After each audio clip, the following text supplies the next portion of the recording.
Good morning. Good morning. And welcome to Surefire Saturdays.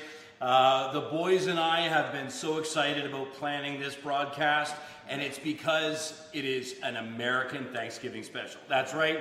Bowtech is bringing you all of the best recipes. We have wild turkey, and we're going to be stuffing it with a venison sausage. We also have buttery bourbon pecan pie. Honestly, there's so many recipes. We got the papers. We got to remember them. That's how many recipes we got a fistful here. This morning. But listen, before we jump into the food, you can't miss this opportunity. You've got exactly 20 minutes left to enter to win a Bowtech Realm. Brand new Bowtech Realm, just released. This is a bow that is a perfect balance of precision and technology. And for me, you put it in your hand and it is, well, it's a little bit like butter. It is just so smooth. It's beautiful. It's honestly going to take your hunting into a new realm. That's how great this bow is. It's honestly amazing, and you got 20 minutes to make it yours. So how do you do it? You have to text if you're in the United States. Now this is a U.S. broadcast, United States Thanksgiving, American Thanksgiving. So we have a great giveaway. Text CHEF, that's C-H-E-F. Text CHEF to 77453. That's 77453. We will be announcing this live right here in about 20 minutes. I'm going to get a text from the team at Bowtech, and they're going to let me know out of the entries, the thousands of entries, the thousands of archers out there. Don't miss this opportunity. You're going to love the new realm. We won't even be saying it. We got my two little sisters, two little cuties coming on to announce who's going to win this bow. You guys are going to love them. Okay, let's go through the recipes. So this is what you can expect. Now this is going to go on. You're going to want to get a cup of coffee. Remember, Surefire Saturdays, we are taking Saturdays back. We warned you. Remember last week we made that bread. We said to make it, grab a cup of coffee, and grab a seat. That's right. We went live to Instagram just before this, and a guy was actually in the tree stand. He made a comment. He said, "Who else is in the tree stand right now?" In the tree stand. So we got guys in the tree stand. We're going to be watching for deer out here this morning. But listen, let me go through this. So you're going to want this. Now these are great recipes, but they're equally great techniques. So if you've had any frustration with turkey, with stuffing, or anything in between, this is the show you're going to want to watch. Bookmark it, go to YouTube, follow this, and don't forget, enter to win that bow. So we got wild turkey, and then I'm going to teach you my sourdough and pumpernickel stuffing. So this is a stuffing. Yeah, grab those loaves of bread. It's been a huge favorite in my family, and we're going to use a little bit of venison sausage in it to give it some richness. So these babies, full flavored, that's one recipe. The next one, Dakota's going to teach you how to do mulled wine. Now, when it's a festive holiday season, like Thanksgiving, you want to maybe have a little bit of something that's got a little punch. Well, the mulled wine is beautiful. It'll warm the soul and the senses, and it's great to get your taste buds rolling for a good dinner. Oh yeah, definitely. I learned something the other day talking about how the tannins and how they actually cleanse the palate and the taste buds on your tongue. And if you have time, or maybe Dakota can bring it up later on to teach you a little bit about that and why you pair it with certain foods, it's really cool. You guys are going to love that. Then we've got sprouts, Brussels sprouts. Now, everybody turns their nose up, or lots of people do, but a lot of you out there know the secret.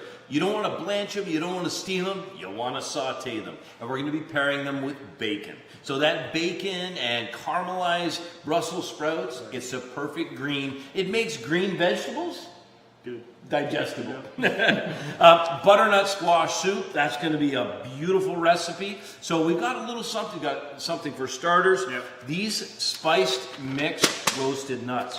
You're going to love that recipe because that's something that you can give your guests before they eat. It's very earthy, very rich, lots of protein. Something you start right before your guests come because you got all those spices, all those nuts. When you roast them, it fills your house. It smells like Christmas or Thanksgiving, I guess. And then we've got this ruby port cranberry sauce. So I'm going to show you how to take just regular fresh or frozen cranberries and kick it up a notch by using a little bit of port, which is a fortified wine, and some beautiful spices. Then pan gravy. We're going to talk pan gravy. So we've got all kinds of recipes this Saturday morning. We want to start off by, first of all, saying thank you for joining us. We want to say to those of you who have Thanksgiving coming up, we wanted to give you enough time to get the ingredients together, to have a look at this, maybe watch it once or twice. Remember, this is going to be on live stream. It'll be on our Facebook page, Bowtech, all of our partner pages, and you'll be able to find it at our YouTube channel,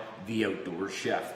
So with no further ado, let's get started with some of these recipes. Which one do you start on? So, yeah, exactly. So what you start on with first is the stuffing. Because the stuffing has to be brought down to temperature, we got to start with that stuffing first. Nice. So the first thing I'm going to do is you want to make sure that you have a decent sized pan, a good large pan. And then we're going to use butter. So butter is really the thing that brings this together. Matter of fact, grab a pound out of the fridge. And you literally start by just heating up that butter.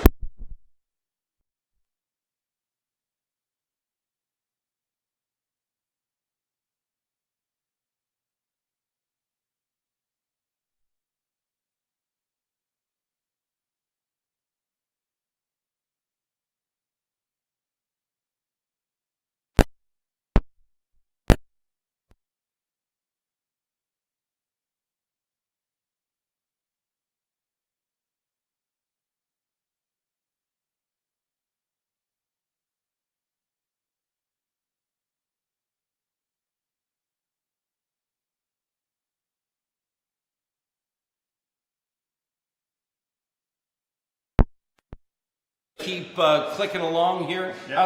And you don't have to, but if you want, tell us why you would want one of these new Bowtech Roams. They're an amazing bow, and we'd love to hear how you guys feel about Bowtech and how you guys feel about their new bows. We love hearing that kind of stuff. That's right. So what I've got is I've got that butter heating up. Now the base for this is going to be carrot, celery, and onion.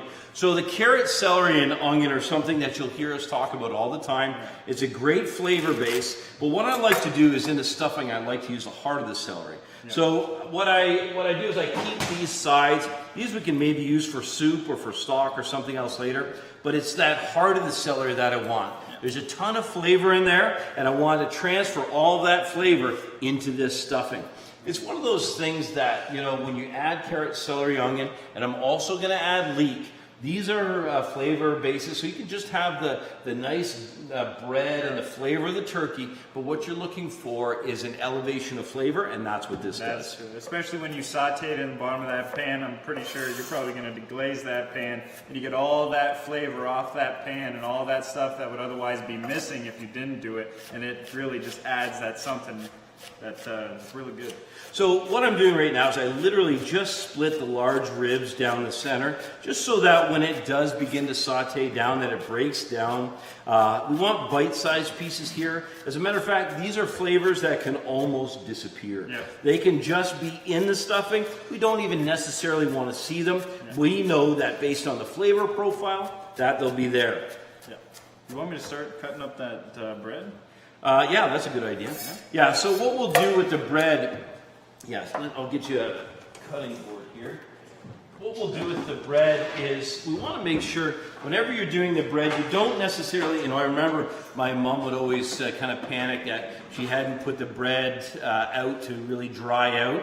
And when you're using a light bread, like a very kind of typical bread, that's somewhat the case. But in this case, with these really heavy breads, they really, really stand up. They're so dense and so hard. I mean, this is the sourdough, there's two different flavor profiles here.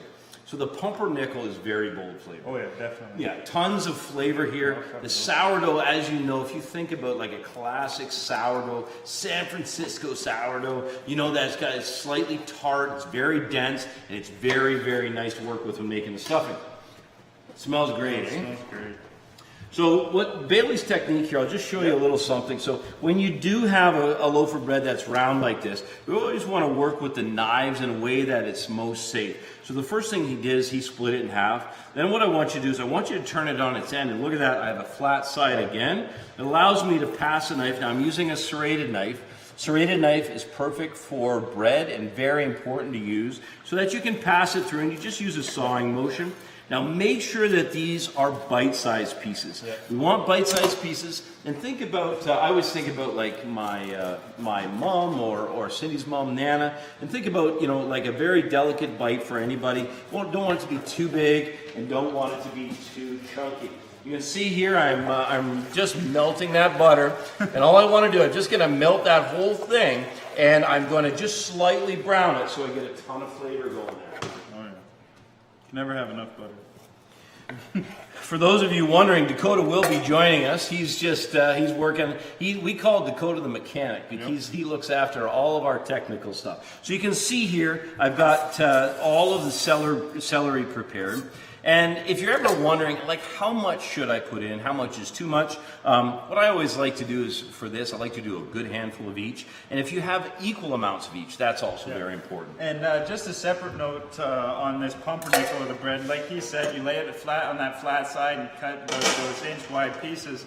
Then you take about a stack of 3 is good. You don't want too much, otherwise it falls apart. You lay that flat, and again, you go with that same size cut down that way, and then as you get done that, you flip it around once more, do the same thing once again, and then what you're left with is about these little tiny bite-sized pieces of joy. Yeah, and they're not crushed and they're not cubed, you know, they're perfectly cubed. They're good. Jeremiah is asking, is it better to use fresh or old bread? Oh, great question, Jeremiah. Thanks for watching. Jeremiah, fresh or old bread?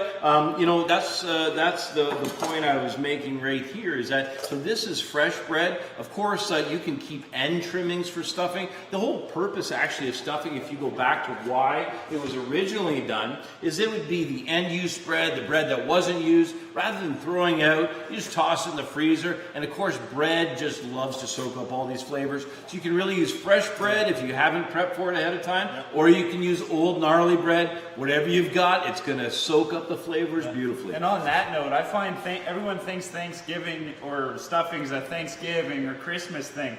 Stuffing is a great side for all times of the year. If you got that extra bread kicking around, or you bought too many loaves, if you're having dinner, make some stuffing. It's honestly a great side. So while we're cooking away here, I want to take this, if you're just joining us, I want to remind you something really important.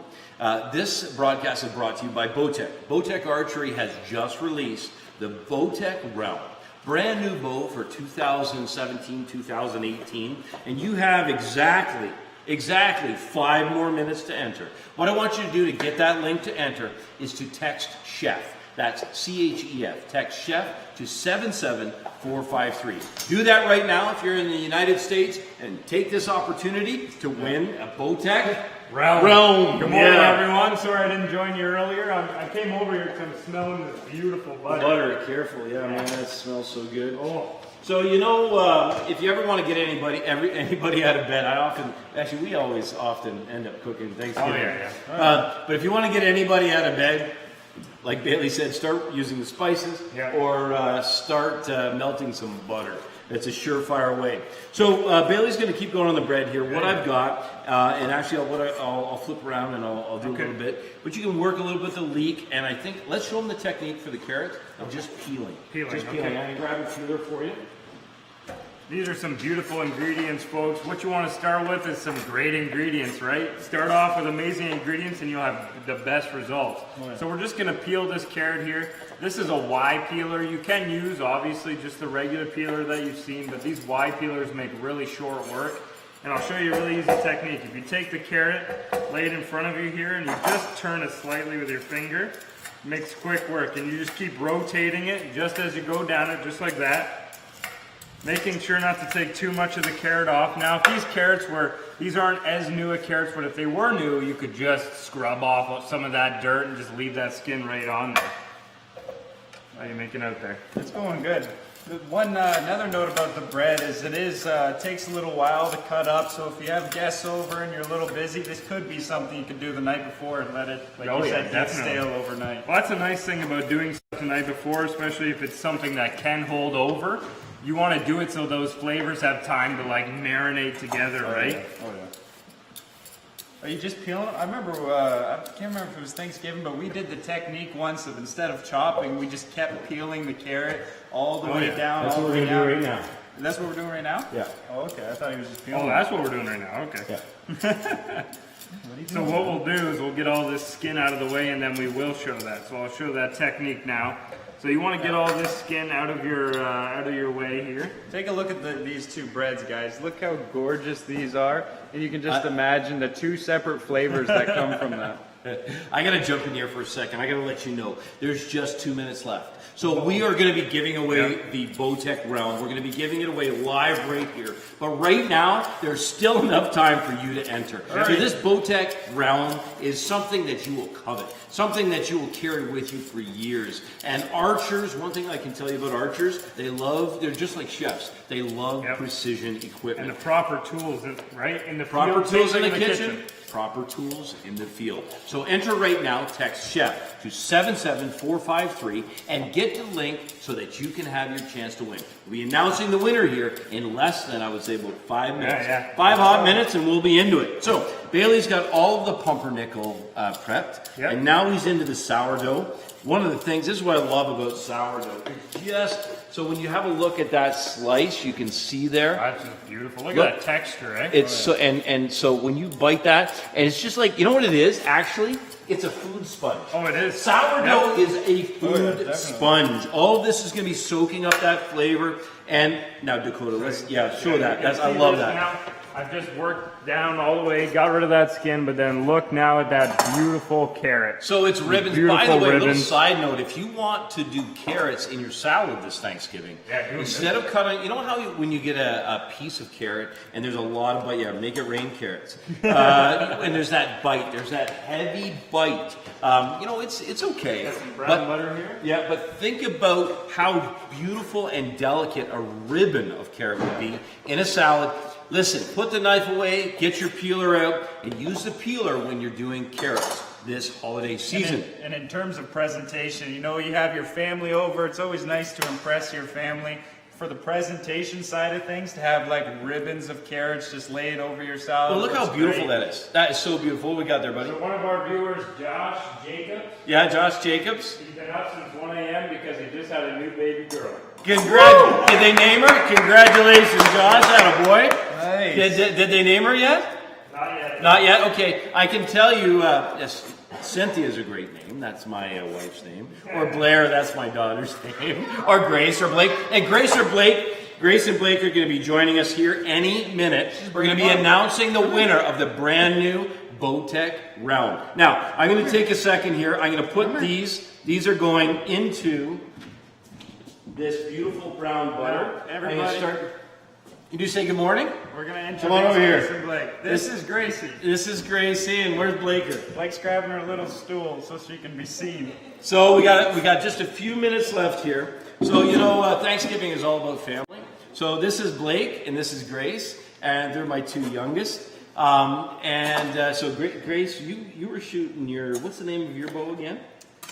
Edge SB1. And it's a diamond bow, right? Mm-hmm. Yep. So you like shooting your bow? Yes. Yeah, you do? Okay. So anyway, you guys get out of here. Like most of the time, getting them out of the kitchen. I'll call you back. We got to keep working here. Remember, we're doing an American Thanksgiving special here. Right now, Bailey's working on the base for that stuffing. I'm starting to saute these carrots over here. And so this technique of ribboning the carrots first of all, it makes it really easy. And all you do is just the way you would peel the outside, you just peel and turn. And what happens is when you're sauteing this, it'll break down and it'll be just beautiful, beautiful flavoring. Take another look at this stuffing, guys, now that it's all cut up in cubes and in the bowl. You can imagine that once we put all this beautiful flavor on top of it inside the turkey, all those juices go inside, you know soak what? up in the oven, and just imagine how good that's going to taste. I think we need an adjective generator. You know that? Because everything is beautiful. It's beautiful. It's a beautiful morning. It's a beautiful recipe. They're beautiful ingredients. So the carrots are going in, and now I'm going to take this big handful of celery. Holiday games, Mad Libs. Yeah, Get it going. exactly. Celery going in. We got this, buddy. Okay, celery in. And so we're just going to keep cooking that down. And this is one of the really important things. So I want to talk to you a little bit about food safety. The number one thing, and this is something I want you to share with everybody, there's a couple things about turkeys. Now, I'm going to bring out a couple of these birds. So I got 2 birds. We'll be going into a little bit more detail here shortly. But with these birds, you want to make sure to keep them refrigerated. Now, we have one turkey that is a wild turkey, and we also have a commercially produced turkey.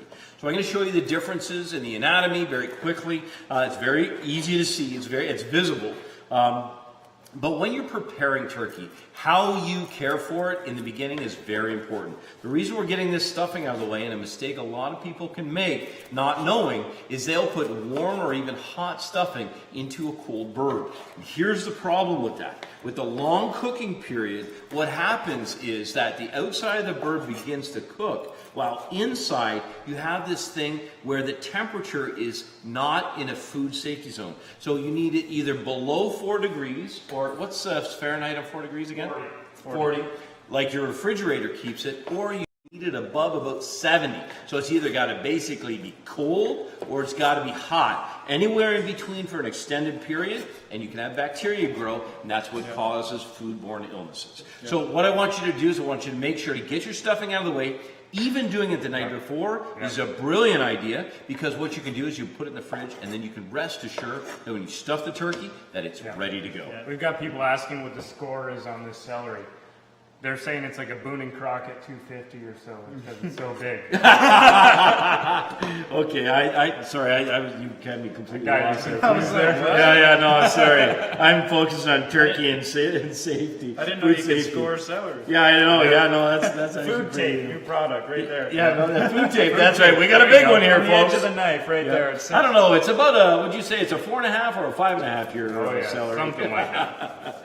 So listen, we've got right now the team at Botech is going to be generating a winner. I can tell you right now they're going to be generating that winner. We'll be announcing that here very shortly. So let's keep going. We got to do some leek. We'll set this aside. Just pop that over there. You're going to love these recipes. That bourbon pecan pie.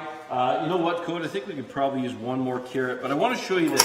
So the leek is something that is just beautiful. It's one of my more favorite ingredients. More so because it's less used. It's used not as much as you would expect. Now I'm just going to take an outside piece off this, and you'll see I'm going to use that outside piece later, but it literally comes off just like a sheath. Look how beautiful that is. That's a beautiful leek. Oh, it's absolutely gorgeous. So the thing about leek is the top part, that dark green part, that's not something you really want to eat. But the light green part right near the edge of that is just fine. So I'm going to take that off. Yeah, leek are generally, they're grown in sandy soil. Well, a lot of times they really do need to be rinsed. And the best way to rinse it is literally just to take and just slice it in half.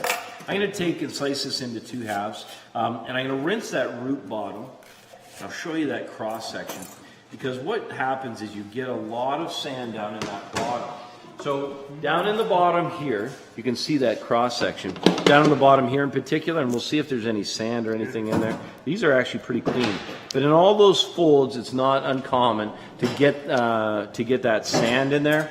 And so you want to make sure you give it a quick rinse. And then when you do, we'll just quarter that up and get that full. Remember when we passed by that field where they were just harvesting the leek?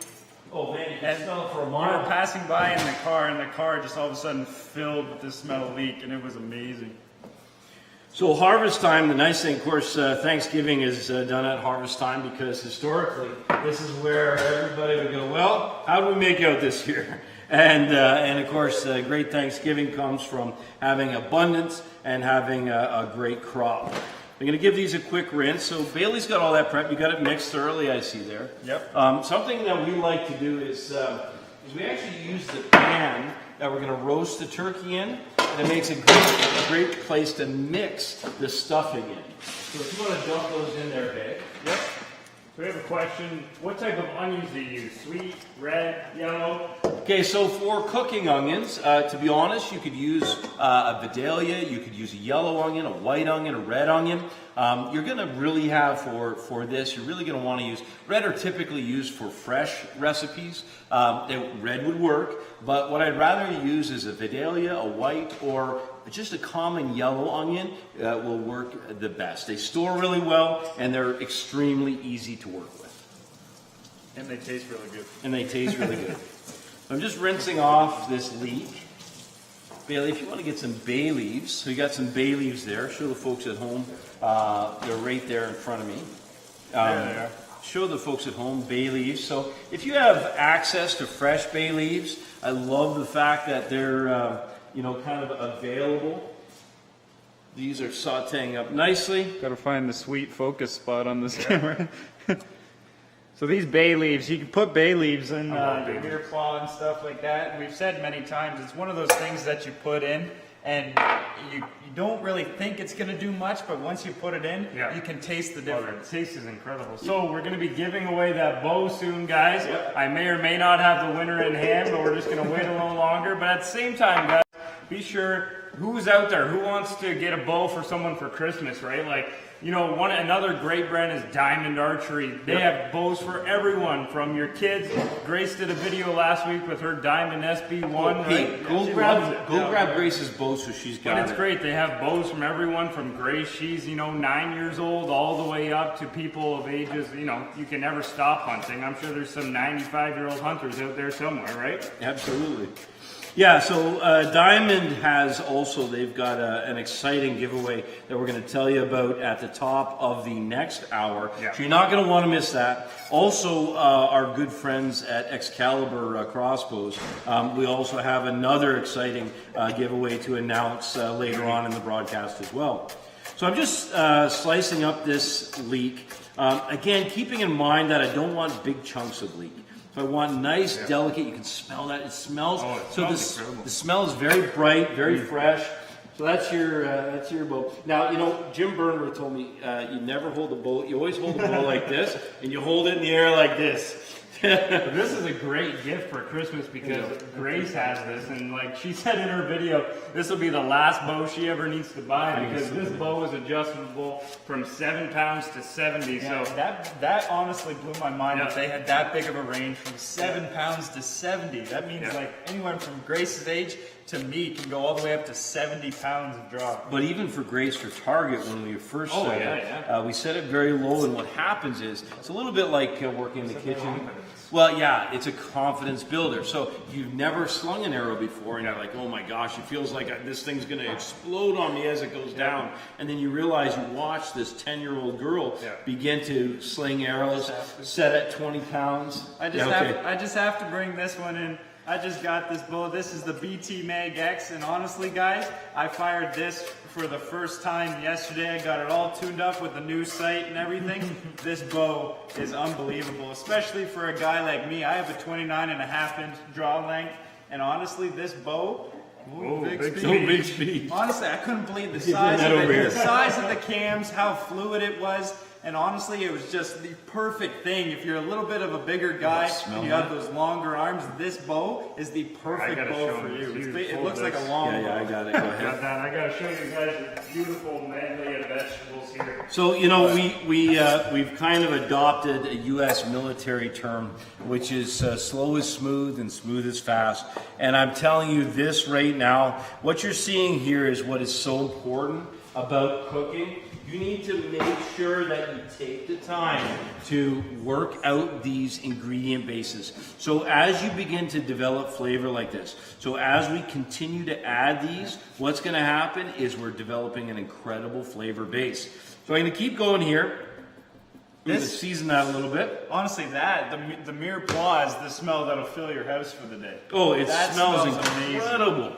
So the next thing I want to do is I'm going to do an onion here.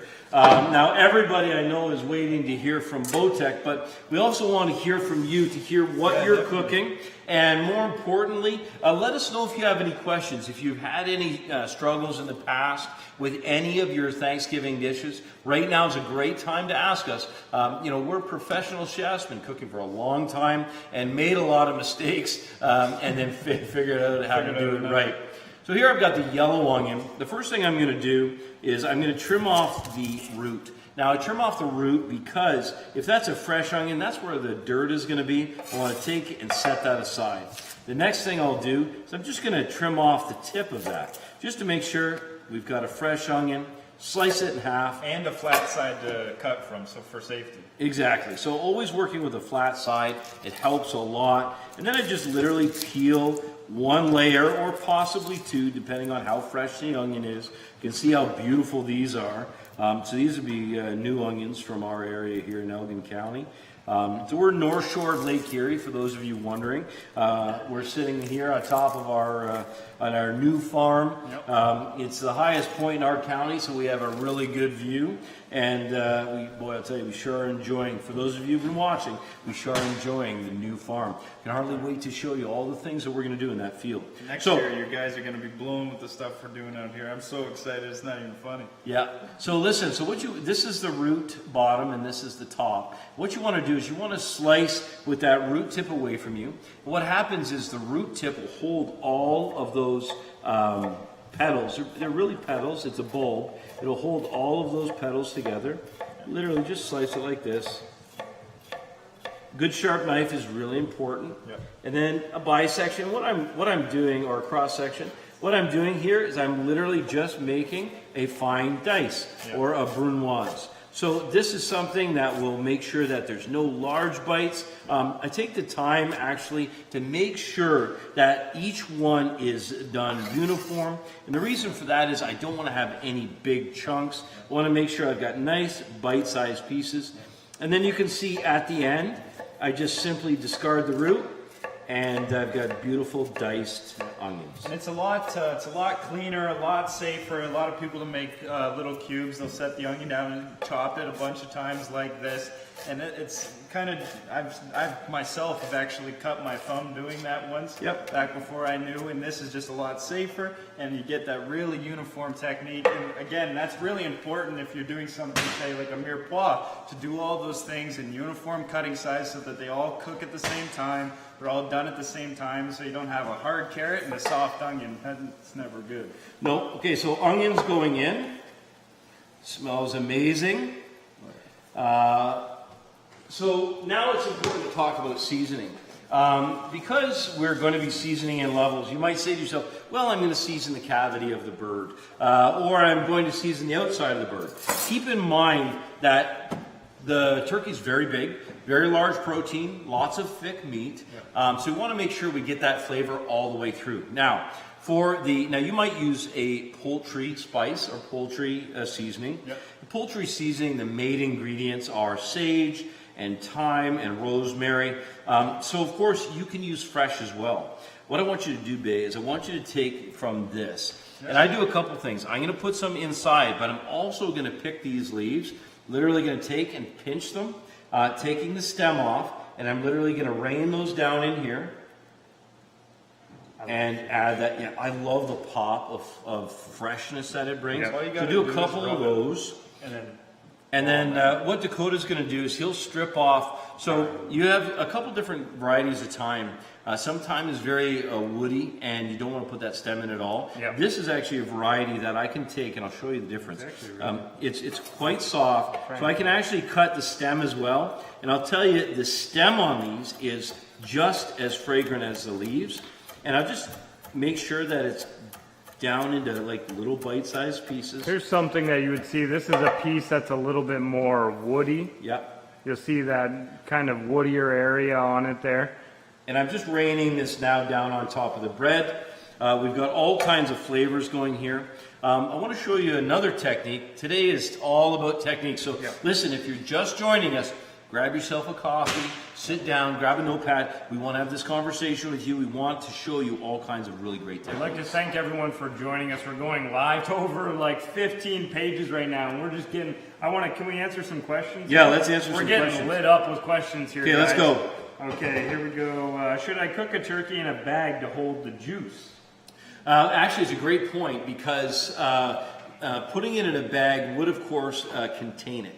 But what we're going to show you is we're going to cover it with foil. Yeah. So what you do, but they do bring up a very good point. A dry turkey is a turkey that you have not controlled the environment. Yeah. So we want to control the environment for almost 90% of the cooking time. We want to keep that foil on. Now, one of the things I used to do when I was a kid is we were always so concerned about basting the turkey. Basting, yeah. And what happens? Every time you open the oven, you lose heat. Every time you open that, you lose all that moisture. It's interesting that the very thing that we were taught to do in basting the turkey to keep it moist is the thing that actually works against it. So imagine what we'll do is we'll put that tent of foil on, and then what happens is I have a permanent humid environment where the moisture cannot escape, and it keeps that, it's a small amount of pressure. So what it does is it keeps that moisture inside the turkey rather than every time you open it up, letting it out. Now, once the turkey reaches almost doneness, so at about, there's maybe 30 minutes to go in the cooking, then we'll take that top off and just let the heat That crispy skin. golden crisp it up. Want to make sure that's done, and that's a great time to baste. And that being said, we had another question talking about cooking the turkey breast side down. So we are not going to be doing that. We're not going to be doing that. Breast side down, breast side up, both will work. All I can tell you is that some of the logic there is that because the breast cooks sooner, that if you put it upright, that the top will cook faster. The problem with that thinking is now with convection ovens, you have completely even heat throughout. Our full-bore Milano range, any convection oven will get heat throughout the entire roast. And what happens is when it's covered, it doesn't matter if it's upside down, sideways, it's going to have the same consistent amount of heat throughout the cooking time. And another question we have is someone was saying that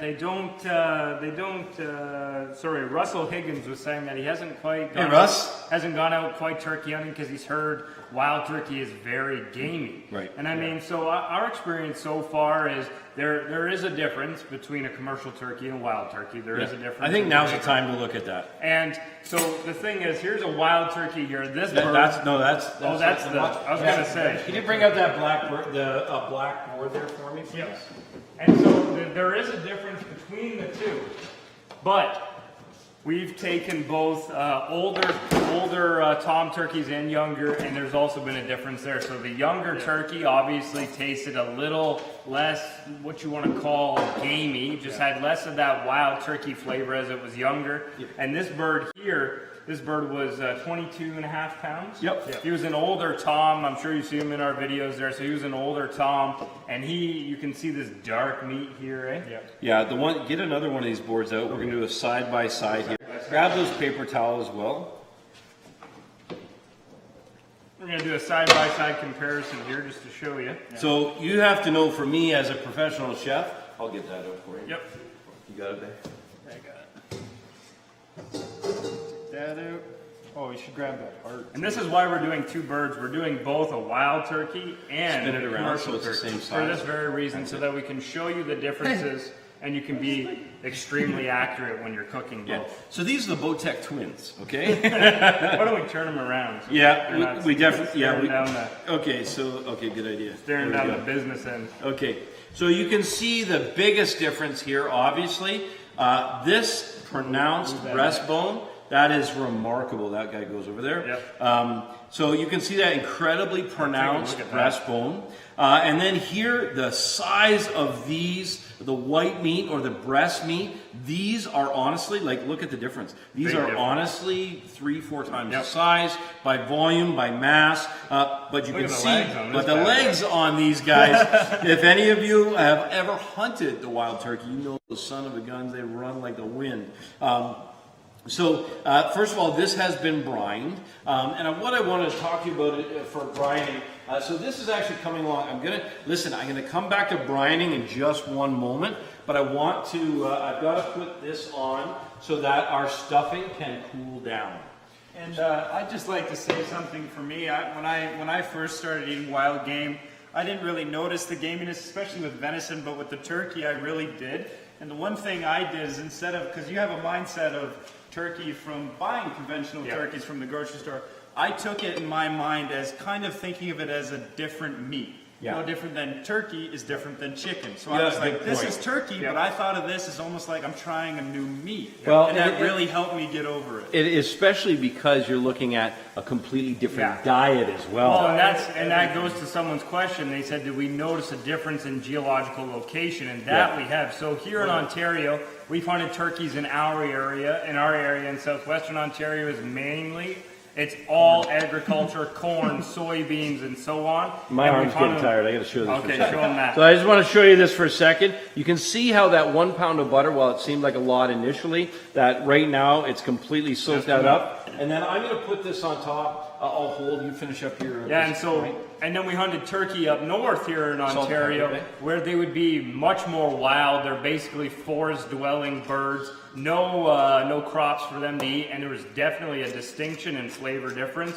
That being said, also with the deer, because their diet is completely different. Okay, so let's get a close-up of this. I want to show you how we put this together. So you can see I've got a nice large pan. There's a reason why I always put it in the pan. First of all, it's just a little bit easier. You know, the least amount possible of cleanup always helps on a big day. Also, in this case, we're going to be making a pan gravy. So anything that kind of gets left in the bottom of this pan will be a good thing. Before you season that bay, I want you to work that all through there. Sounds good to me. A lot of folks are asking about smoking turkey.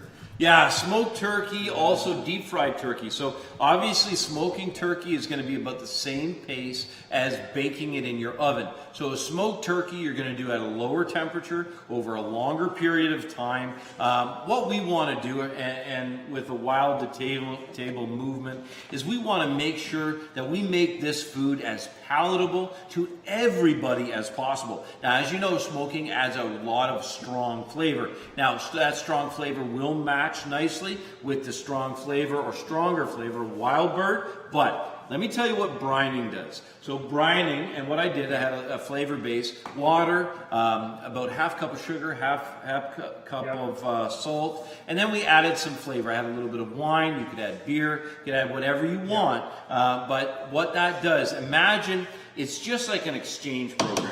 So you take the more intense flavor of a wild bird, and you take the brine, and what happens is they exchange. So a little bit of that heaviness will come out of the bird, and a little bit of that briny, beautiful, flavored liquid will go into the bird. What happens is you mellow those flavors. And that was the perfect. Someone asked, did we inject this turkey with any flavor, No, right? no. So we didn't inject it because we're going to basically be stuffing it with this beautiful medley of flavors, and that's basically going to inject it anyways. Yeah, so injecting the bird, the thought's there with an injector needle. Obviously, if you have a real potent mix to inject into the turkey, that can add flavor. But, it's a little bit of, I can tell you with this recipe, it's really not necessary. What I've got here is a chicken stock. You use vegetable stock, but I'm just going to use this, and I'm going to pour this over top of the stock. And then I'm going to get Bailey to work that in. So once again, I'm adding humidity. I'm adding a liquid. And by adding this chicken stock and stuffing it inside, I'm guaranteeing that I will not have a dry turkey. I want to tell everybody that's watching, when we're done this broadcast, obviously we can't stay live for the full roasting of the turkey, but we're going to be coming back live, and I will slice it open for you, and I'll prove to you how beautiful, juicy, and flavorful this will be. So, I think it's time to give away the bow. Is it? Okay, get the girls, let's go. So we'd like to thank everyone for entering this contest. Now keep in mind, you can still text Chef to 77453 and you'll still get a notification every time we go live.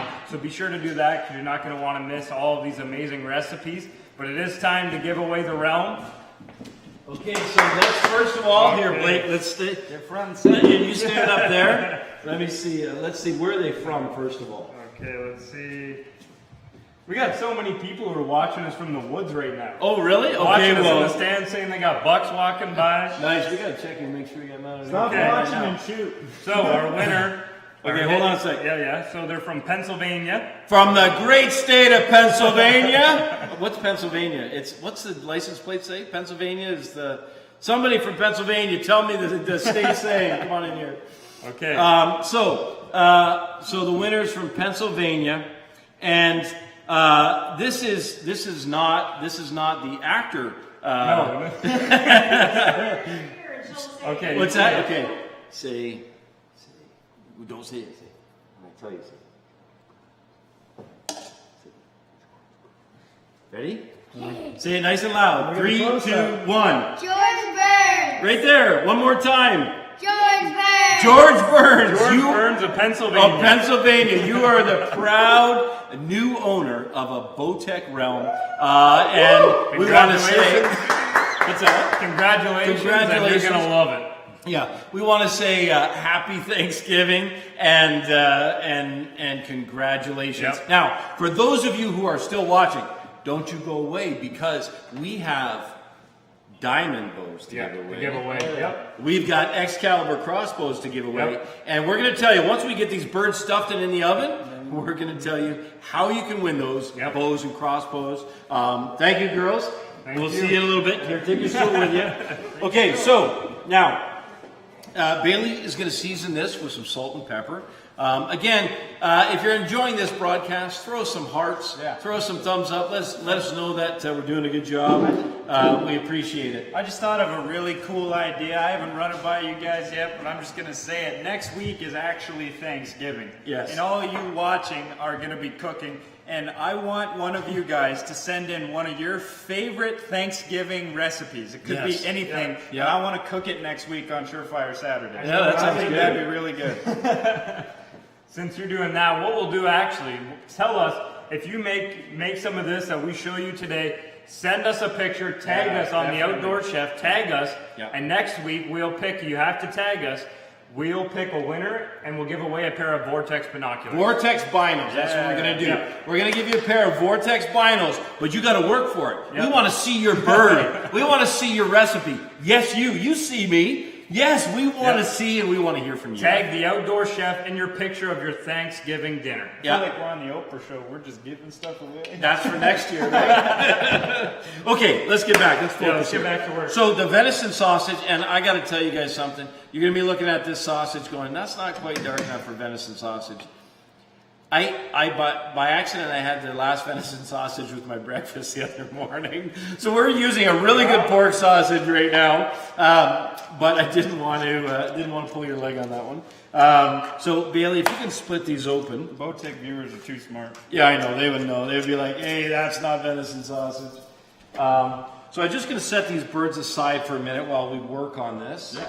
This is all seasoned. That's all good. Everything's That's ready to done go. right in there. So tons of flavor going on there. We're gonna now these recipes. You'll see these. We'll make sure to have these posted. They're written and ready to go. We'll be sure to have these ready for you. I'm just gonna double check, make sure that while we're yakking here, I haven't forgot any ingredients. Yep, bay leaf. Okay, so what you do with your sausage is very, very simple. You literally just, rather than having the casing in there, and I'll get you to do this, Bay, you literally just open up that casing, take the casing off, and then what you have left is basically, for venison sausage, most of the time,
Who's the winner's name again? Yeah, we good?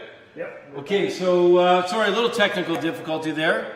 So we're just now. So did the viewer's name go out accurately? Did everybody hear it, Code? Yep. Okay, good. So congratulations From the Keystone State. from the Keystone State. Thank you, Pennsylvania, the Keystone State. Congratulations again, Mr. Burns. I know you're going to absolutely love that Bowtech realm. So I'm going to turn the heat on medium high. Want to saute up this sausage. Want to get enough. Make sure that when you're sauteing, you don't crowd the pan. You want to develop some really nice flavor and caramelize it at the same time. Get all that flavor going. We're going to tuck that inside our beautiful stuffing. So Bailey, that'll be the last one we do. Okay. And then we're going to get to, now because it's cold outside, what I'm going to do is I'm literally going to take and I'm going to set this stuffing out on the barbecue. And when I do, hey Cody, you want to follow me to the barbecue? I want to show you something that I got started earlier this morning. I'm going to show you how to do it in just a minute.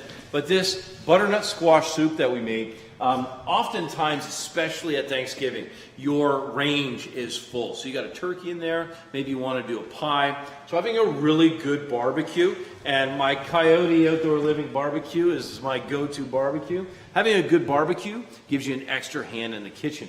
So what I'm going to do is I'm just going to set this aside, and I'm going to let that cool down. Remember that, I want to get that below 4 degrees, below 40 degrees Fahrenheit, so that it's food safe when I put it in the bird. Now, and I don't know if y'all can see here, we're doing a Thanksgiving dinner, but it's like a perfect day for deer hunting out there. yeah, this is how much we love you. We're not in the stands.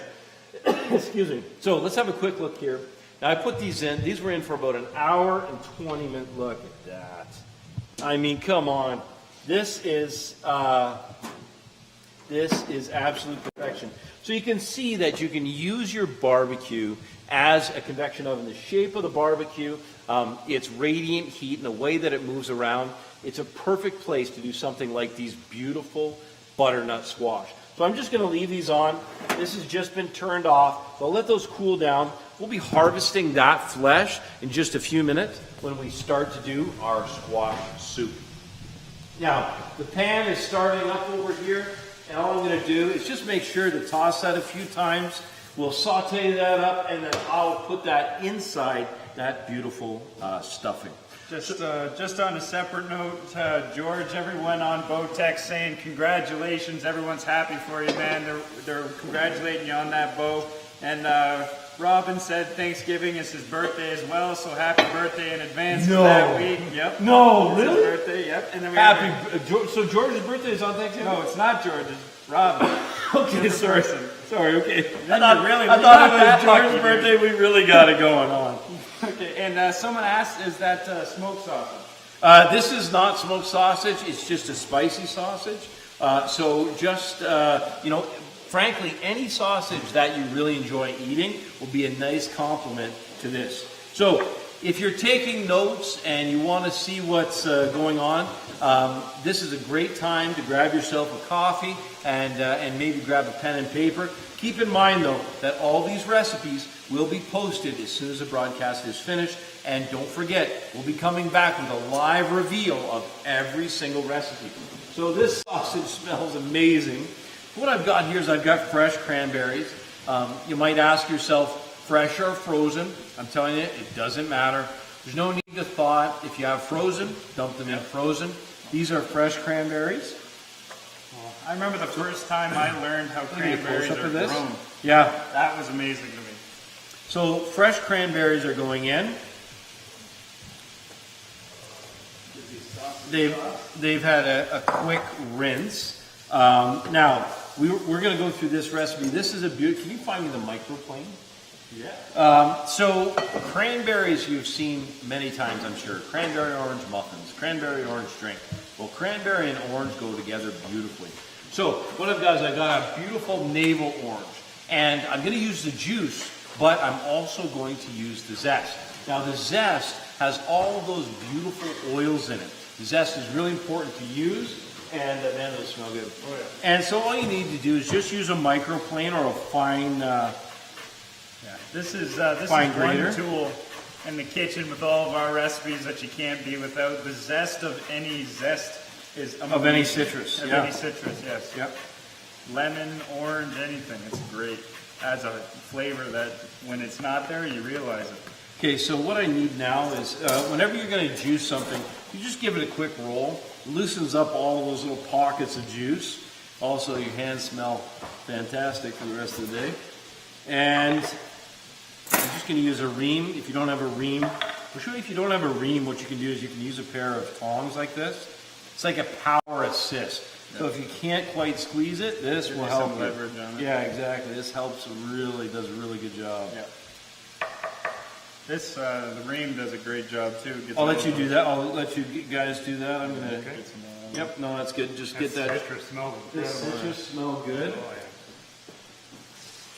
Oh, Want some orange juice? yeah, I do. Yeah, it would be great to use smoked sausage there. Just add that other level of flavor, right? Oh yeah, like smoked sausage. Smoked would be great. venison sausage would Again, be awesome. all I'm wanting to do with any recipe right now, especially if you're introducing wild game to Yep. new people, and that's what this is all about. Over the next year, all we're going to do Yep. is do recipes that make this so that, you know, the people who are a little bit of a skeptic, Yep. they start to enjoy it. Because as soon as they enjoy it, we get that out of everybody's heads about it Yep. being gamey. Yep. That will really change hearts and minds. So I'm just going to check. So Yeah. here's the thing. You want to grab the port. Pork, yep. Yeah, the port, and we're going to use brown sugar. Now, port is a fortified wine, which means you have wine and you got a little bit of booze in there. The two together is magically delicious. It's so fragrant and so delicious. Using a ruby port, you literally just pour that in, give it a good glug. Keep checking that recipe for me, A bud. little more than the glove coat. So now keep in mind that as we cook it, the alcohol value will be gone. So you don't have to worry about serving this to kids. It's a nice rich flavor. And if you really want to make sure that every single bit of the alcohol is gone, put it into the pan first and you can heat it up. When it comes to a boil, you'll be getting rid of all that. So in with the brown sugar. Now we learned from last week. Now help me review last week. I want you to go back. If you're looking for a really good dessert, go back to last week's broadcast and check out, we made a pumpkin bread. yeah. So that pumpkin bread, Pumpkin bread pudding, man. That was just delicious. incredible. So if you're watching then, you'll learn and know that brown sugar is not only just sugar, it also has molasses and a really nice flavor profile. Yeah, we did a whole thing. We showed the molasses. If you've never seen molasses before, and molasses is made out of dates, right? No, Or sorry, sugar beets. Sugar beets. Well, sorry. sugar beets, sugar cane, Yeah. a combination of things. So cinnamon stick. Now I want to put some whole cloves in here, but if I put whole cloves in, I'm just going to lose them. So what I do is I just take, and this is why I use a whole cinnamon stick. Yeah, you just shove them in the You cinnamon just stick. shove them in the cinnamon stick, and then you won't lose them, but you'll get that incredible flavor. Don't overdo it with the cloves. Cloves, of course. Very pungent and powerful. If Yep. you ever, little trick is if you ever have a toothache, Yep. you ever just got a tooth pull, or you have a toothache, you take a whole clove, put it in your mouth right on that spot, and it goes completely numb. Yep. So imagine we want a little numb, but not a lot. So cloves are going in. Those sausage smell good. All right, so let's keep checking here. What do we need now? We got cinnamon, ruby port. So star anise for me are really the they're the big showstopper here. Star anise is licorice. Smells like black licorice. It smells fantastic. So what you have to do is you just have to fish out. Make sure you have some whole ones so you can fish them out later. And I honestly can't put enough of this in. So star anise in. I'm going to put 3 or 4 of them in. And then I'm just going to literally add. You got one. Let's put one more orange in there, just the juice. And that's it. The nice thing about making a cranberry sauce yourself, you know, the canned stuff is fine.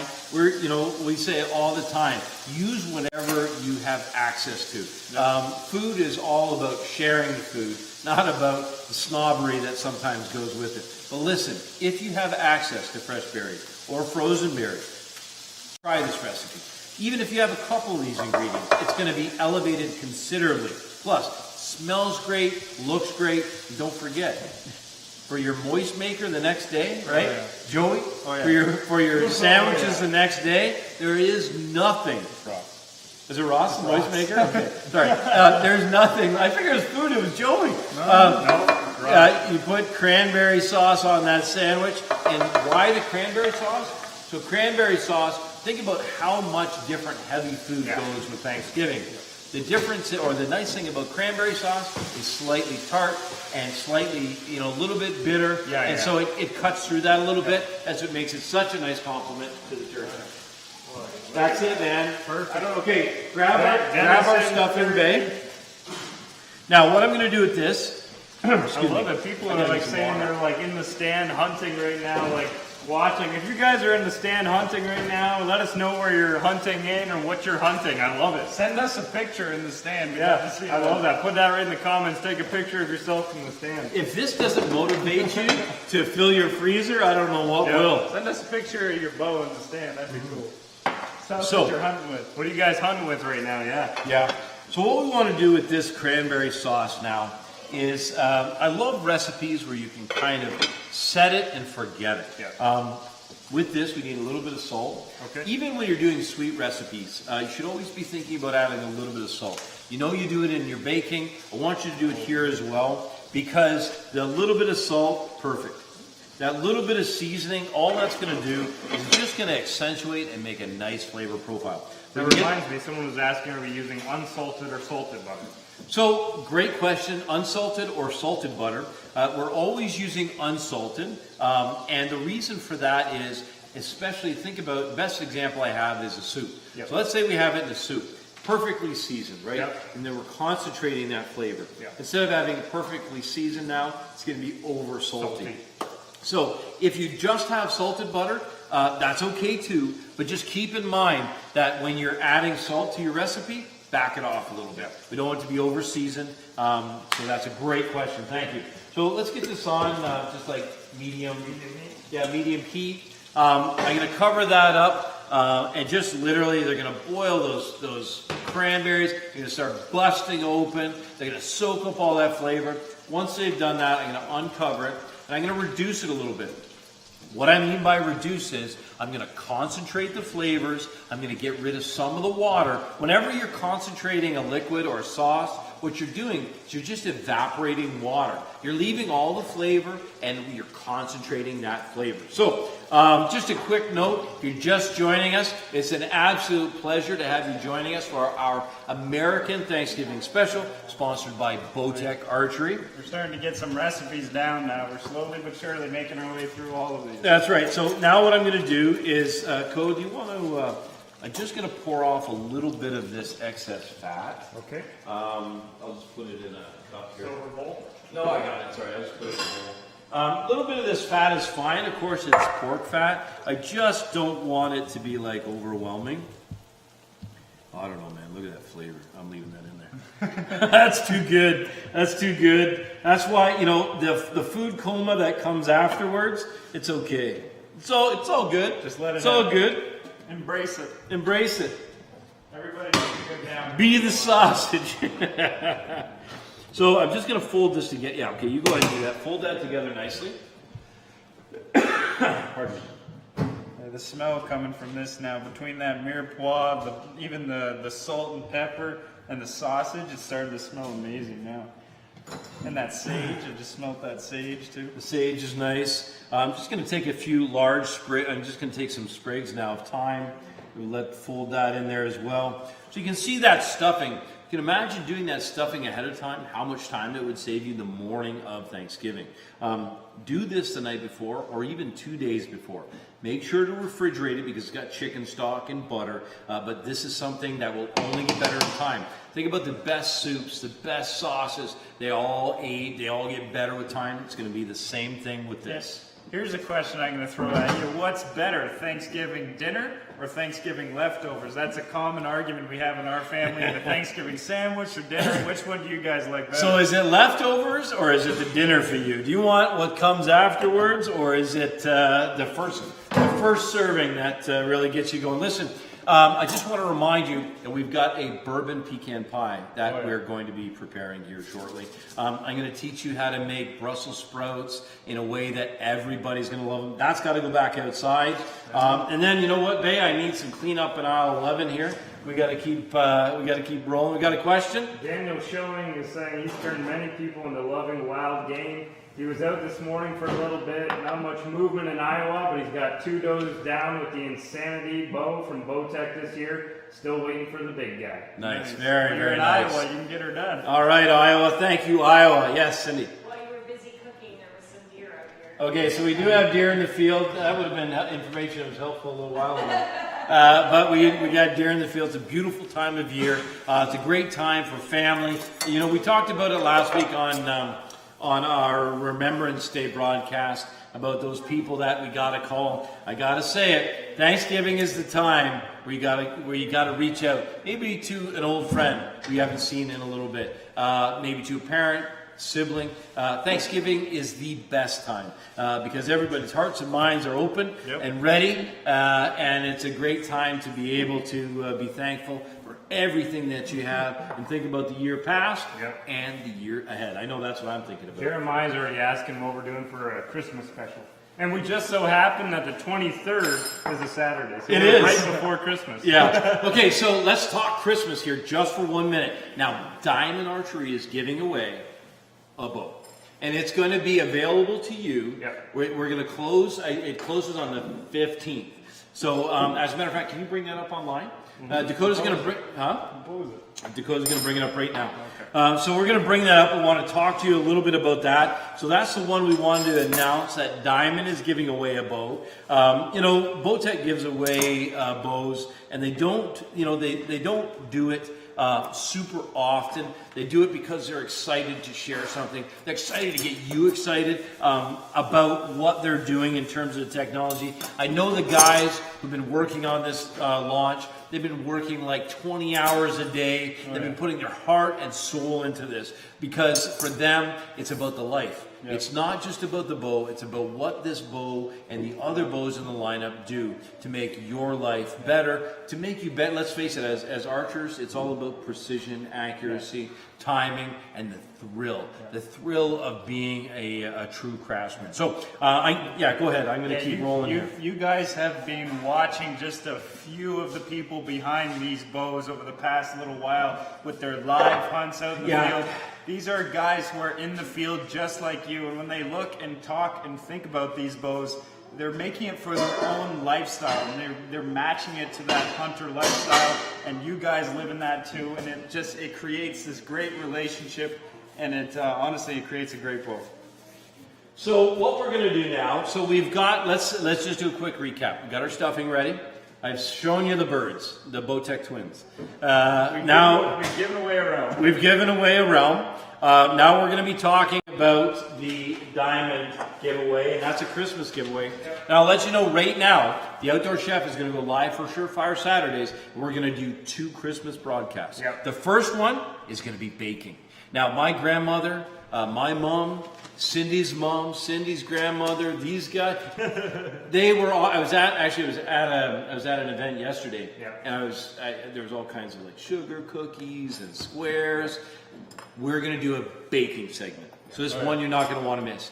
Following that, we're going to do a Christmas segment. So if you enjoy today, remember, we're going to have one in the next couple of weeks. Tell your friends, tag a friend, and if you would, please subscribe to the Outdoor Chef YouTube page. That's where we go live all the time. So that bow giveaway, we're going to be giving away the Diamond Edge SP1, which is actually that bow that you saw earlier, which is Grace's bow. That's that bow that is good for a beginner hunter all the way up to an expert hunter. 7 pounds to 70 pounds. You know, whether you're target shooting at 7 pounds as a kid or hunting Kodiaks at 70 pounds in Alaska, it can get the job done. Yeah, do you know what? Yeah, it's compactness and it's light. Yeah. And we're going to be giving this away. The giveaway last date is December 15th, so you don't want to miss it. Look at that. And easy adjust too for the poundage. You know, it's just a great bow. Like Code said, 7 to 70. And it's just an all-around great bow. Grace loves it. She has absolutely no trouble for it.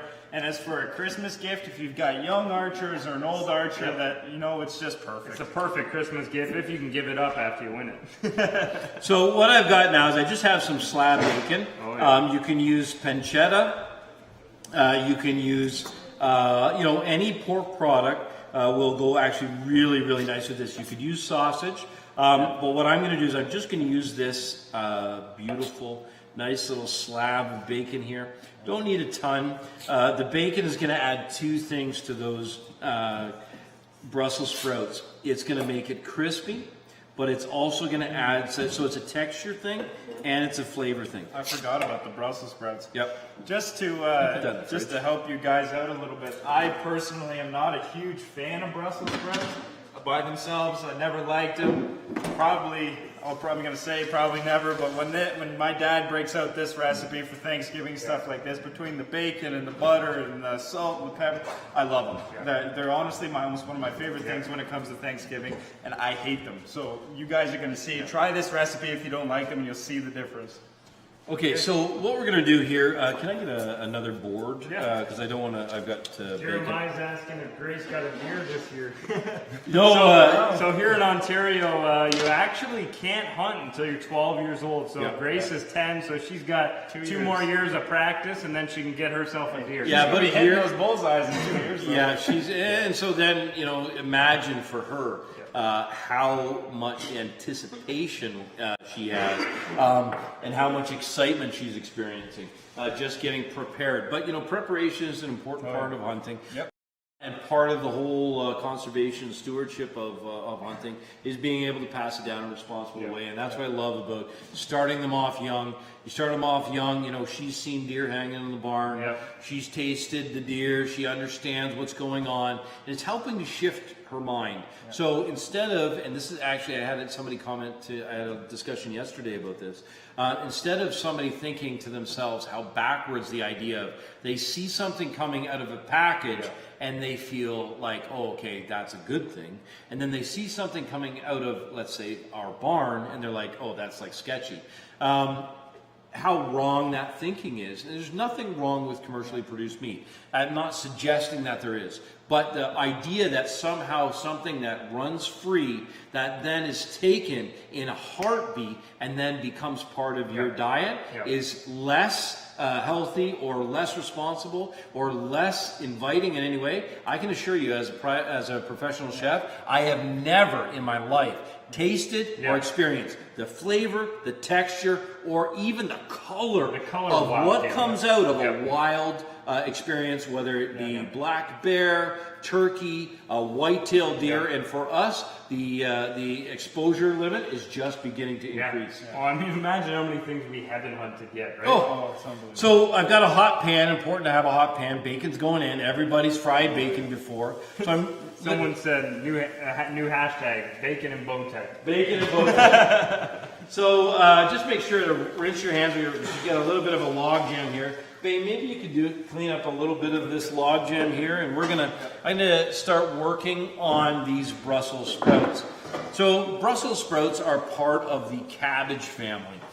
So that's why you might think when you taste them, there's that little bit of bitterness. Now, that bitterness, of course, comes when you don't get rid of it. Great way to get rid of bitterness is to saute it. So what happens when you saute the sprouts is that it does get rid of liquid. You will get rid of water through steam. But what you're doing is the flavor that's coming out of it, you're caramelizing that. So you're taking the natural sugars, and all vegetables have natural sugars. You're taking those natural sugars and you're concentrating them in a way that it develops flavor, making it very pleasant. Now, one of the things that's really important to get that bitterness out of the sprouts is if I use them whole, those little leaves, there's no way for that to get out. So what I do is I nick the bottom, I take that off, and I'm going to keep these leaves as well. And then I slice that in half. Now you can see what happens. Set aside the root tip, keep the leaves, and you can see what happens is I've exposed that. So I've opened that up. So when I add heat, all of that can come out, and it'll begin to caramelize, and it'll taste absolutely great. Now these little babies, these you want to put in there because they will crisp up those leaves. They will turn out just beautifully. All right. right? Such a So long run, and you gotta, like you said, clean up on aisle 11. yeah, I know. There we go. Just gonna keep prepping these. And just to recap, we've started on the stuffing, on that cranberry sauce and everything there. But just to remind you guys, we got a lot coming yet. We got this bourbon pecan pie that my mom's gonna be coming in soon to cook. She's just right over there. She's getting ready. What else we got here? We got the turkey still to come.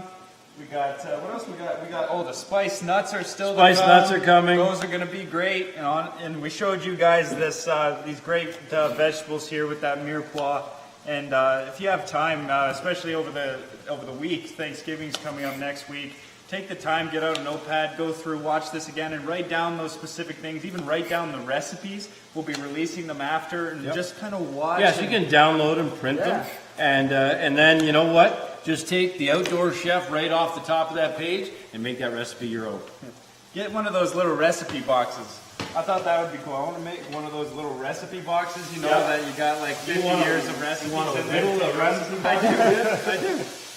Okay, so it's really important to make sure that bacon is fully sauteed. You want to keep working on those. Yep. Get that out of the way. And I'm going to ask my wife, Cynthia, to come in now. My wife is a pastry chef. So we've been basically begging her to come on because she is amazing. She's got great recipes, and I know you're going to love them. Now, this recipe is one that she's done for a number of years. And it's something that requires a couple steps. So I'm going to ask her to come on. We're going to do the first step. The first step is getting the dough ready. Now, if you don't and haven't had a good sweet or short crust recipe, this is going to be it for you. I'll let her tell you about it. So I just want to invite her on. So if you want to come and get set up over there, and I'll join you there. Bailey, grab the Yeah, I bet you wish you grab had the my camera and recipe we'll. box now. What's that? I bet you wish you had my recipe box now. Yeah, no kidding. So, ladies and gentlemen, this is my wife Cynthia. Happy Thanksgiving, everyone. Yep. Tell us a bit about the recipe. Well, I've tested many recipes, and this is the best one that I found. It's the perfect mixture of ingredients, and I know that it makes a perfect dough every time. It will never fail you. You'll never buy a store-bought dough ever again. Yeah, because that's one of the things, like, it's the pie crust, right? So there's these frozen pie crusts, and you're thinking, okay, oh my goodness, and again, no food snobbery. If frozen pie crust work for you and you don't want to do it, we get it, right? We get that. Yeah. We used to buy them. Think about for us, before we were chefs. Always. We bought them all the time because we think it's too difficult. Yeah. You're going to love this recipe. And it's ingredients you have always on hand. It's Simple flour, ingredients. sugar, butter, and shortening. I mean, everybody has that in their cupboard, so.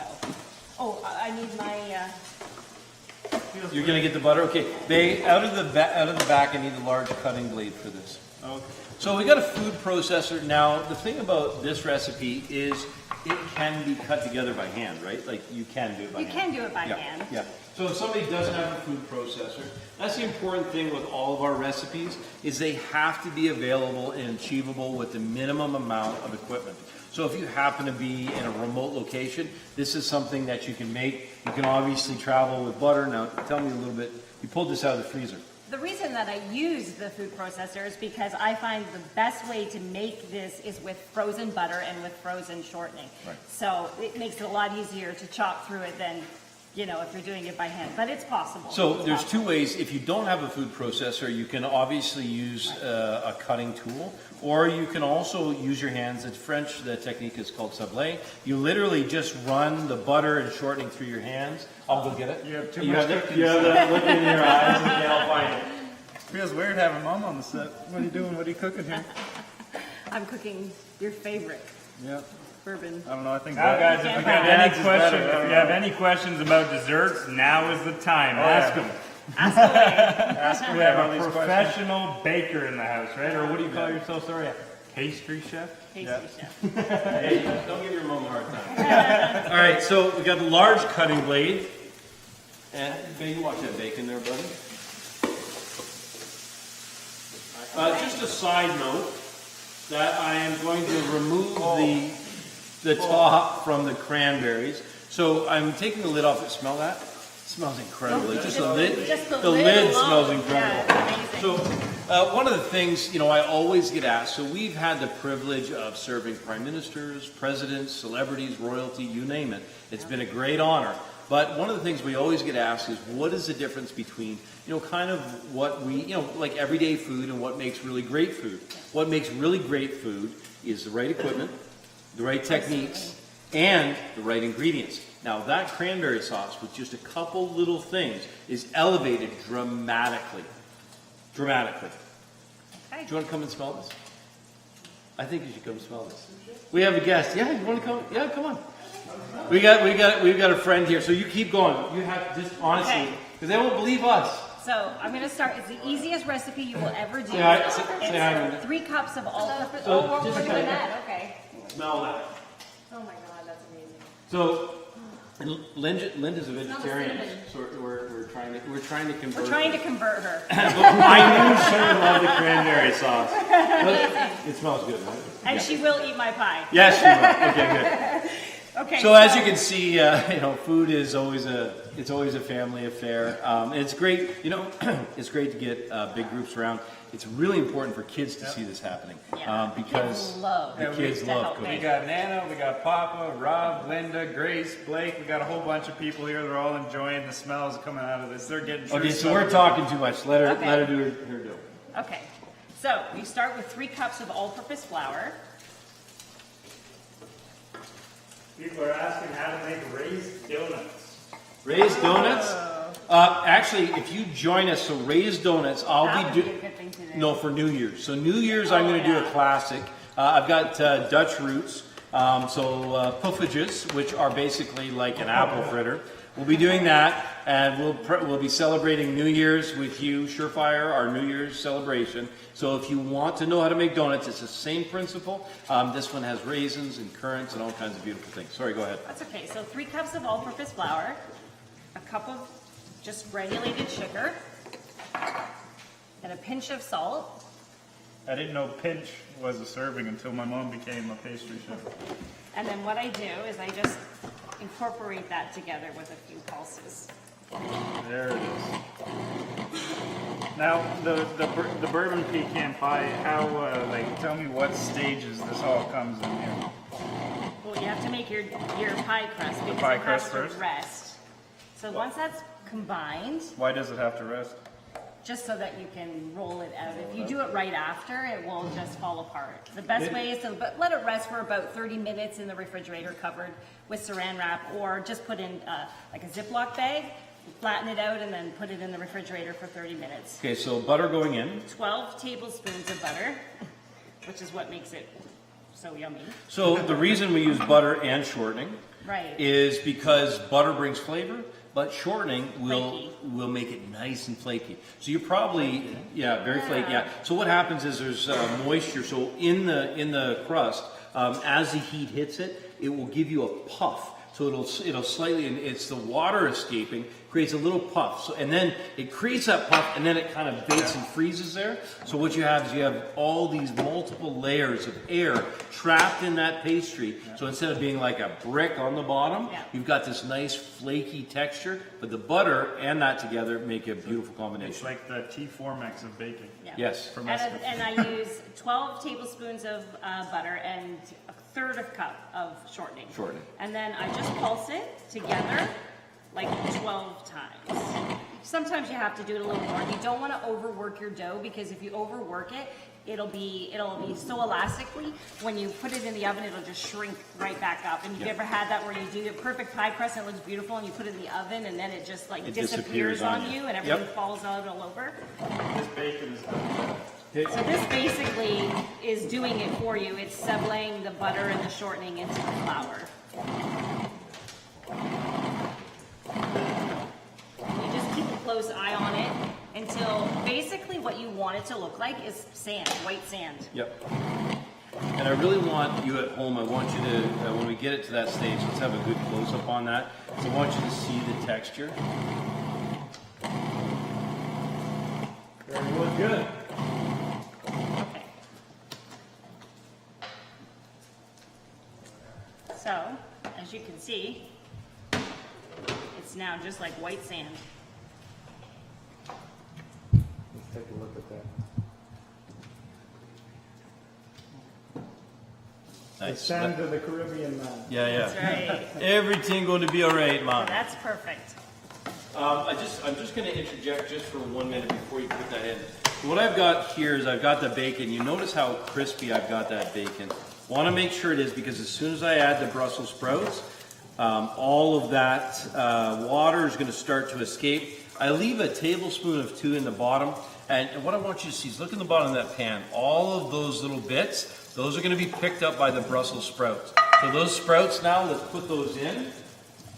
I'm going to put them in whole, and I'm going to add all of those leaves at the same time. The color there is absolutely beautiful, and the texture is gorgeous. The nice thing is, there's nice saltiness that comes from the bacon. I'm literally going to put that in, turn that over, and I'll show you that finish in just a minute. We'll go back to our bourbon pecan pie. Oh, I think you're all hot stuff now that she's in the kitchen clapping her hands together. No, I just always make a mess. I'm a messy pastry chef. Okay, so then what you want to do is you want to have ice water. I usually use about a third of a cup of ice water, but I fill it up because sometimes it just depends on, you know, circumstances, how much you want to use. It's the humidity of the flour, right? Right. So depending at what level you are, how humid your flour is, this is something that needs to be done by the eye. But the key to this recipe is cold, cold, and cold. Ice cold like water. Ice cold water, and it just makes the perfect dough. So I just pour a little bit in, and then I'll turn it on. And this is really important. Watch how this comes together. It's very exciting. Happens very quickly, and lets you know that it is in fact ready to go. You can hear it already. It starts to clump up.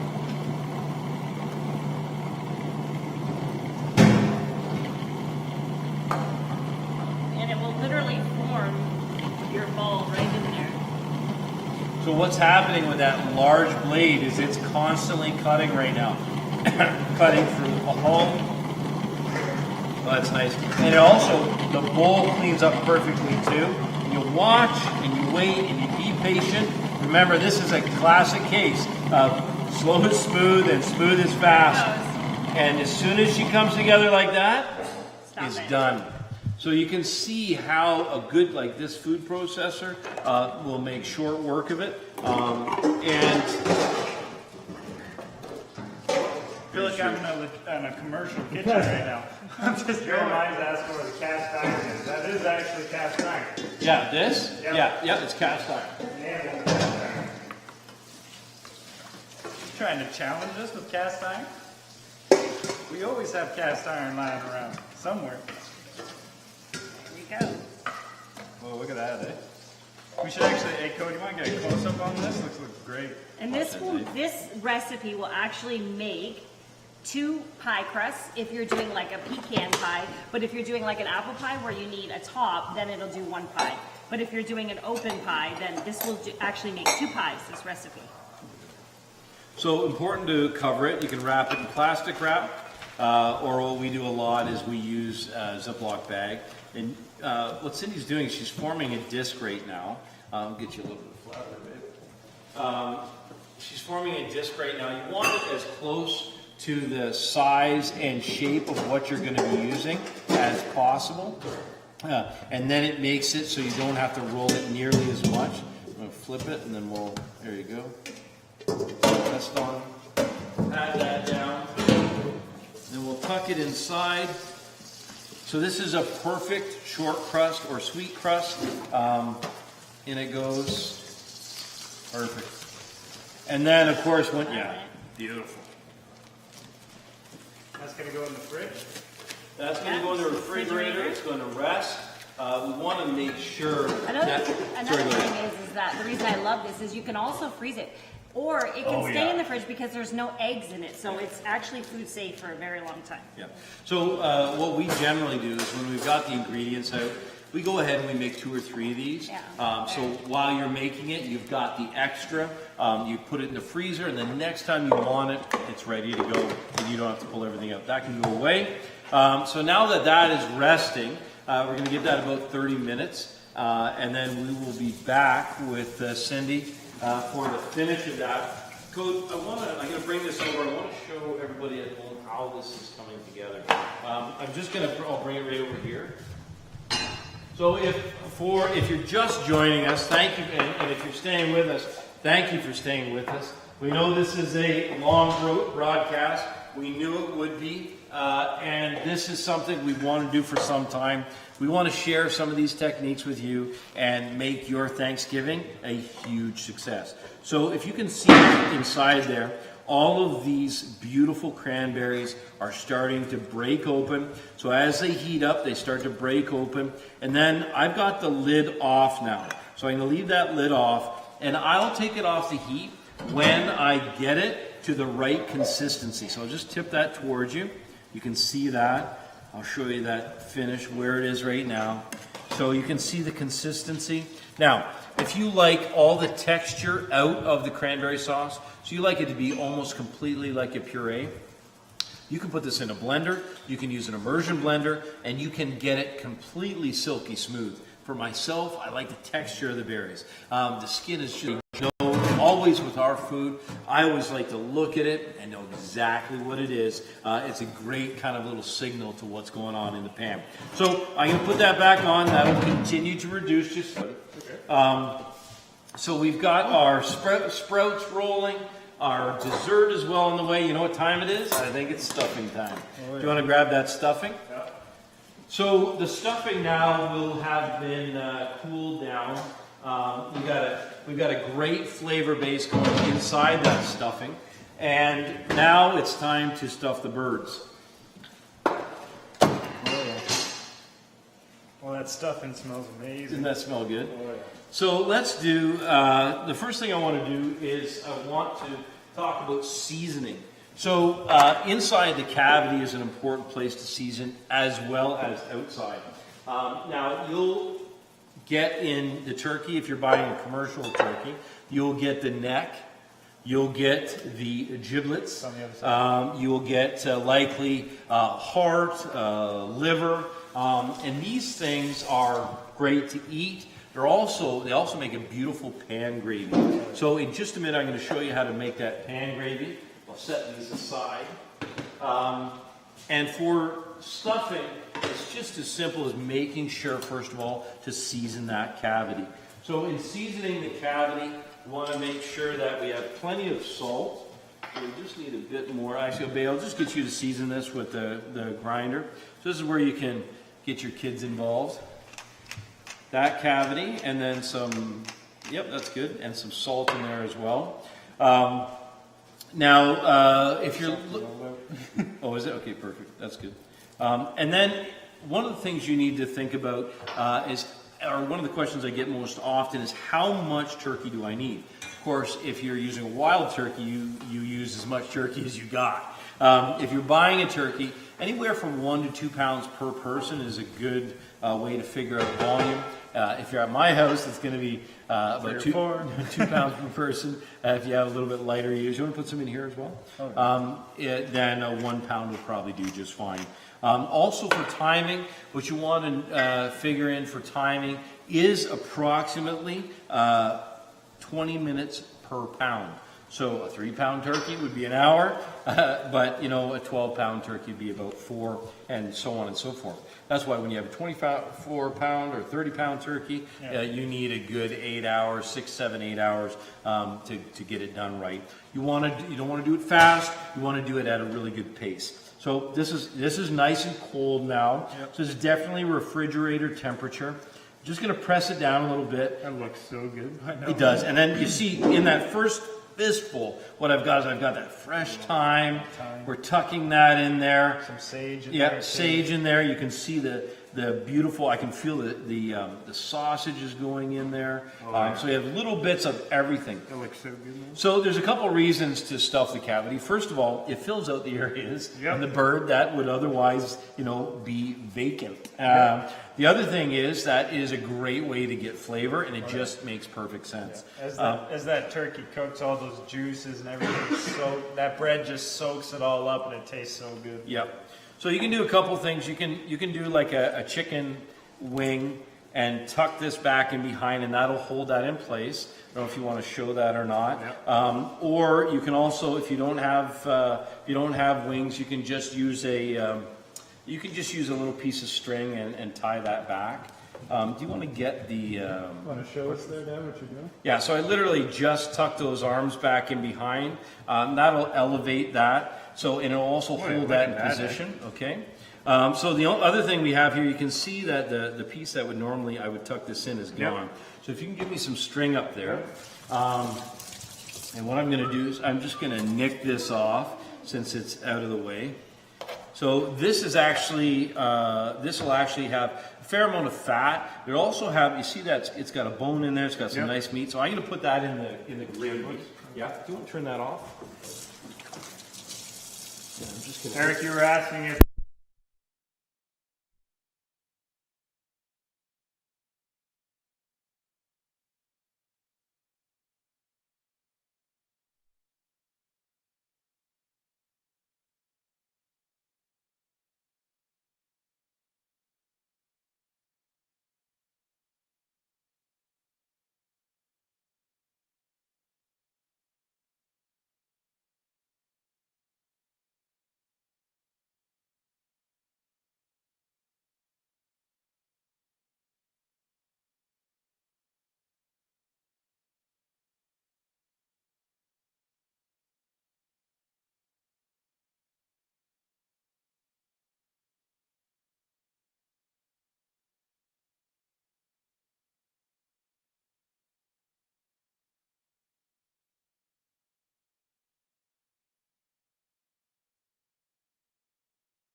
So just a little bit of sound trouble there. One of the things that I love to do, you can see now this bird looks nice and full, well stuffed, very attractive, and it's ready to go in. Now we're going to get together our dressing. Bailey's just grabbing me a pan. So you can see how that is positioned. It's what I started to say is that it's very uniform. Tying it ensures that it's going to have uniform cooking. If the legs are kind of spread and moving about, what you'll have is you'll have parts that'll get cooked faster than others. As tight and as dense and as uniform as possible makes a lot of sense. So I'm just going to do a little cleanup here. How are we doing there, buddy? We're doing good. Jeremiah will be happy we got some cast iron on set. Okay, good. So with the cast iron now, what I'm going to do is literally just pack this in. I'm just going to arrange this. Now, it's really important to add foil on top of this because I don't want it to dry out. Yeah. So with this, look at this. And what we do at the end is we'll take the dressing and the stuffing, and we'll actually combine the two and just make sure we have a ton of intense flavor. Oh, yeah. How are we doing there on our live stream? Good. We're doing good. Good. So you can see how beautiful that is. You can also see why I said just go ahead and use the same pan, because this is where we're going to ultimately make our gravy. It's out of the drippings. Now what we need, Babe, is we need about 1 liter of water in the bottom of this. Okay. Liter of water. Chef, how did you learn to cook? quick question on how I learned how to cook. I attended culinary school at Le Cordon Bleu. Had a great classical French education, which kind of let me fall in love with wild to table in a special way, because what we're able to do is take some of those classic techniques, in this case roasting, and it allows us to show those principles in kind of a classic way. So thanks for that question, Jeremiah. Oh, it wasn't Jeremiah? Jeremiah's always watching, so I assume it's Jeremiah. Any other questions there, Code? Nope? Okay. So what I'm going to do with this dressing is I want to get this covered, and a little bit of foil. Hey, Sin, where's the foil on? She's got that look like she doesn't know where the foil is. Got it. So Bailey's putting a liter of water in, and it's really important to put the water in the bottom. There's a couple things that it does. First of all, it'll keep this cooking environment very humid. The other thing that it'll do is any of the drippings, that's probably just a little bit more, not too much more. It'll also catch all those drippings, and rather than burning on the bottom, it'll flavor that water, and this will eventually become my gravy. So with some foil, I'll be sure to cover this up. And when I do, I want to make certain to cover it up nice and tight. So foil on, and I think what we'll do, let's go to the barbecue, and we'll do a swap. So this is where going to the barbecue. Forgot we had squash. Yeah, no, I already went out there. Oh, did you? Yeah, I already went out there. So this is where having the barbecue really makes a lot of sense, because it allows me to go to the barbecue with something like this. So there's not going to be room in the oven for the turkey plus this dressing. So going to the barbecue will allow me to do that. So I'm going to just set this in. Now I won't turn this on. The dressing is something that I want to put on maybe an hour, maybe 45 minutes, just before the turkey's finished. About the time I take the foil off the turkey, then I'll tuck this in. Babe, can I pass this to you? I just want to show you at home. Have a look at this. Look at that beautiful, beautiful butternut squash. So if you missed it earlier, this has been roasted for about an hour and 15 minutes. I roasted it at 350 degrees, and you can see all of that beautiful caramelization and flavor that's developed. We're going to turn that into a soup in just a minute. I'm going to pass it off to you, babe. You want me to scoop that out? Not just yet. I want to show people that. And I'll put this in here. I'll tuck it to one side. I may have something else that goes on, but I'll turn that on. No deers in the field. I tried to coordinate it with a deer in the field, but we just didn't get it done. So, I can go put a decoy up there. no, that's okay. Okay, so let's do a quick cleanup here. So now let's do the last little bit here, which is just finishing up this turkey. So we've got water in the bottom, and now what I'm going to do, so babe, this is something that I always do, and this is, for you at home, this is a great little tip. Any questions there, Code? By the way, throw us a few hearts and likes. Let us know, and let us know, again, if you're just joining us, let us know where you're watching from. Yeah. Jeremiah's asking just in case you have just a round just chilling underneath there, if you have an extra one. Oh, the realm? Oh, yeah, sure, I got an extra one for you, buddy.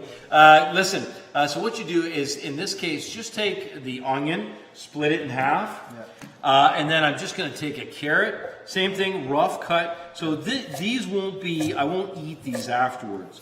But what I'm going to do with this flavor base, the carrots, the celery, and the onion, is I'm flavoring that water underneath. That is going to be intensely flavored. I'm going to put a couple stalks of celery in there.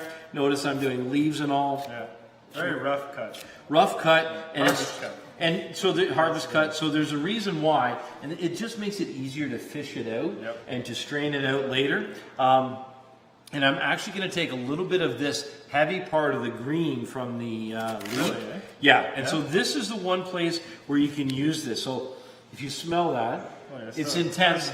It smells like leek. But this is not. This is something that's too hard, too firm to eat. But in this case, what we can do with this is we can add a ton of flavor. Okay. Yeah. Okay. So now with that done, all I want to do is we're just going to use a little bit of extra virgin olive oil, and It looks nice, right? Oh yeah, it looks gorgeous. Yeah, so we'll just do a little bit of a dressing. Now this is just adding a little bit of fat. This could be butter, could be vegetable oil, could be canola or camelina, whatever you've got. The reason I like doing this is because it adds a little bit of fat, it's a little layer of protection, and it gives me the ability, helps all of the herbs and spice, everything I'm going to put on top, helps it all stick together. Salt and pepper? Yep, salt and pepper. So again, we season the cavity, and now we're seasoning the outside.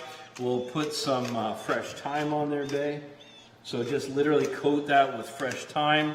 I'm going to take some of this fresh sage and chop this up. So if you want to put thyme leaves on there, that'd be great. Yep. Salt and pepper.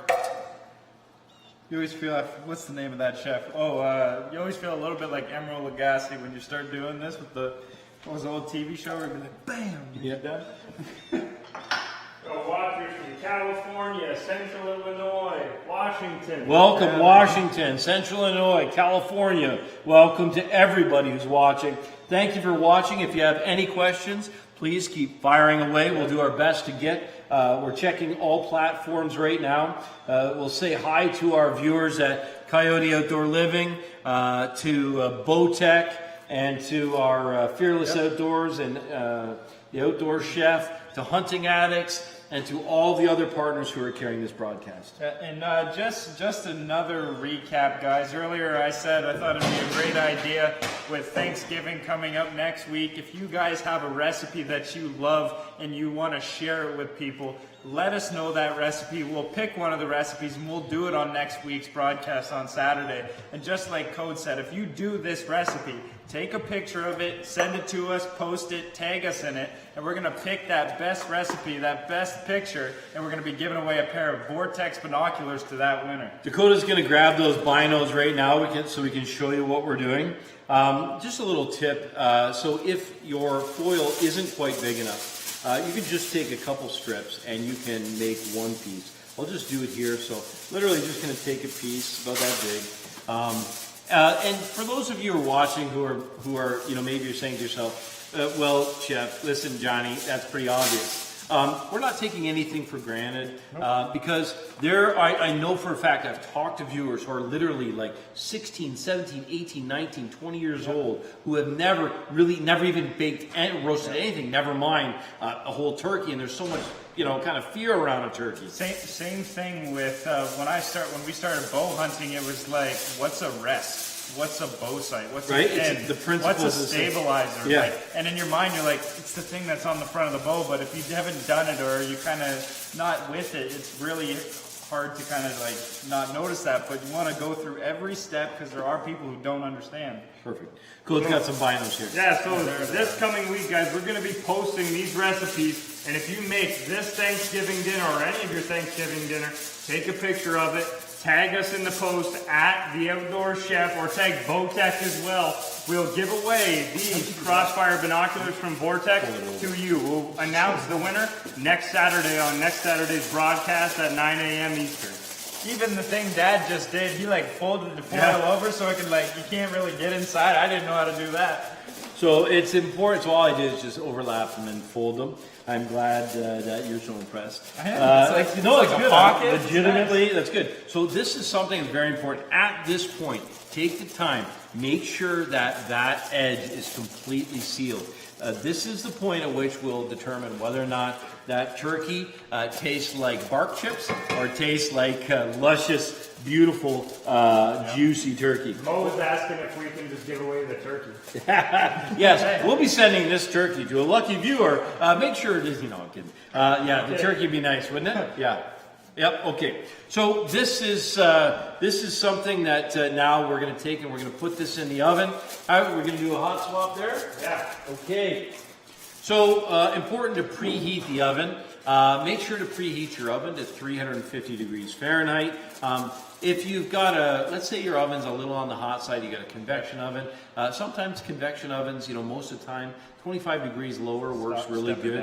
So 325, you know your oven, 325 convection or 350 if it's a conventional oven.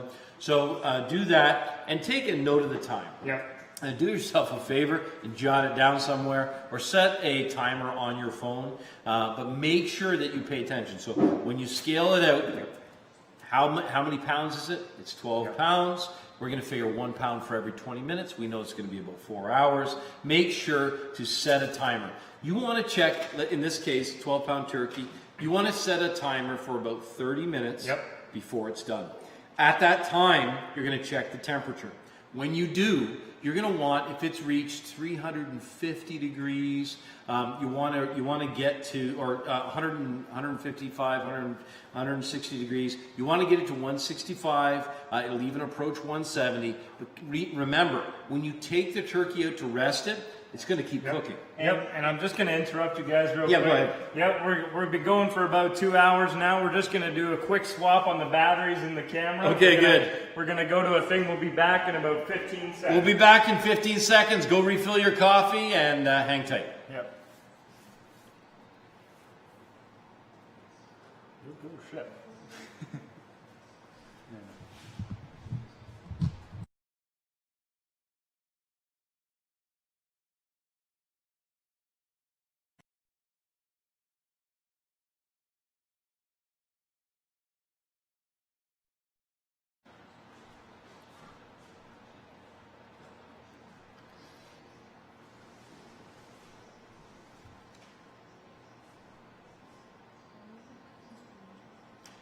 And we're back. How's that? So listen, this is now going to go into the oven. We'll pop that in our... And I just had a separate note with what you were saying just before, along the lines of there are no stupid questions.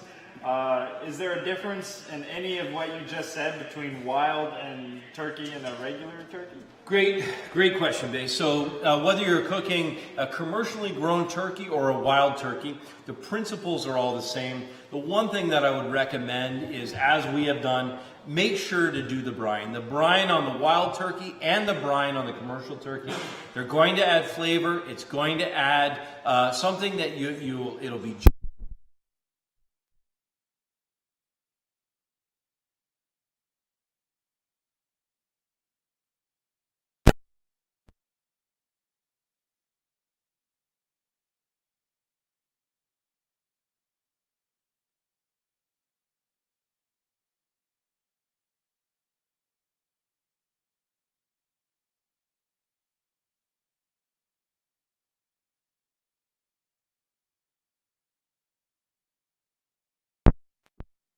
That little notepad, write down Brian, write what it is, write how to do it. That's how I learned from him. I took everything he said and I started writing things down, looking at them over whenever I tried to cook again. And even within a few months, I had this notebook of techniques and different things that I could use when I was cooking. Okay, so now we're going to start, since you've been such a great student, I'm going to have you prepare mirepoix, so carrot, celery, and onion and leek, because we are going to start our butternut squash soup. So let's just do a little bit of a quick cleanup here, and you can get started. So Bailey, we're going to saute these. So listen, we're going to start flavor development. We've got the squash finished. They taste great. If we were to serve that right now, that would be the perfect side. So it's a little bit of salt and pepper and roasted at 350 degrees until you can pass a fork or a knife through it cleanly. So you know what I'm going to do? I'm going to save a couple of these. We'll save these for... Yeah, that's another thing. You can make finish. squash soup, but then you can also set two aside to just have butternut squash, because a lot of people don't like the soup, but some people like the squash. And in terms of the soup, how many of these do you need to make a soup to serve, say, 10 people you have over for Thanksgiving? Yeah, so literally one of these will be more than enough to serve a large group of people. So one squash will be enough to serve at least a dozen. Goes a long way. Oh, yeah. That's Save good. these ones. These are beautiful. Yeah, those are good, eh? Yeah. So when we do come back later on this afternoon, we'll have a hero shot of everything we've prepared, and we'll talk about it. We'll also take a few questions then. What I've got here is I've got a blender. It's the Cuisinart Hurricane Pro. You can use a mixer, you can use a blender, but what I love is this. And just get a quick shot of this, Code. This is what I love. Butternut squash, buttercup squash. It literally, look at this. Look at this. Butter. Just like butter. It literally turns it like I could be scooping ice cream, for heaven's sake. Are you looking at that? That is absolutely beautiful. So that just goes in. The one nice thing about using a blender, and you don't have to, look at that. Look at that. Straight out of my Coyote grill to absolute perfection. Man, I love cooking. So if you don't have a blender, what you just need to do is just make sure to, you can use either, like, as I said, an immersion blender. You can use a blender you would use for baking, like the two-prong blender. But what you want is you want something that's going to break up those little fibers. So, you know butternut squash, it has the little fibers. There we go.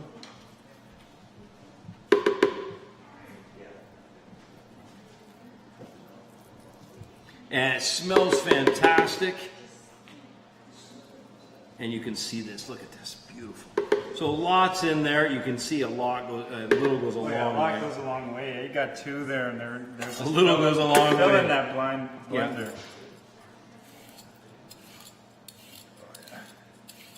And again, mirepoix, carrot, celery, onion, very simple, and leek too, and just adds so much flavor to anything you're cooking, especially the squash. Yeah. Now, when you're serving the squash, this is new harvest squash. Keep in mind that skin is edible. It's just for the soup. It's really kind of tough to get it to break down that far. So I just want to scoop it out and give myself the option to have that beautiful texture. Any questions there, Code? Could you eat the butternut squash just like that and have it in a dish?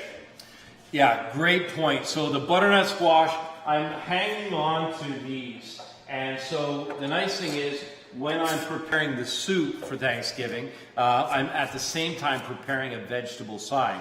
So we've got the Brussels sprouts and the squash as a vegetable side. But then to start the dinner off, I've got the butternut squash soup.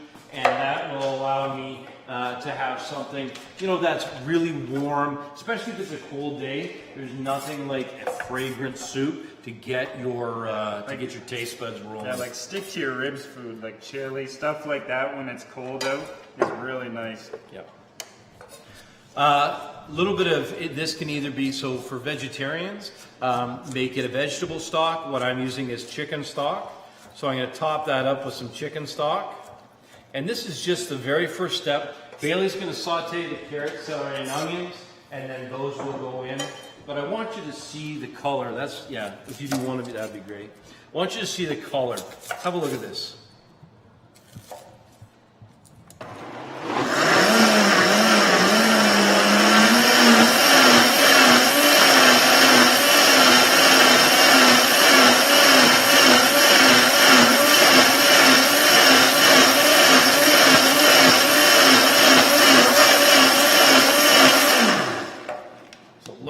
This is what happens here. Oh my gosh, look at that.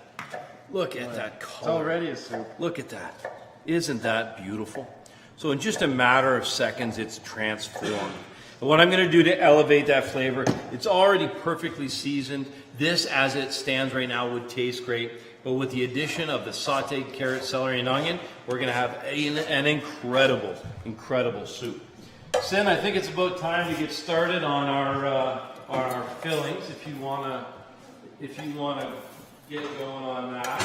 Pecan pie. Pecan pie.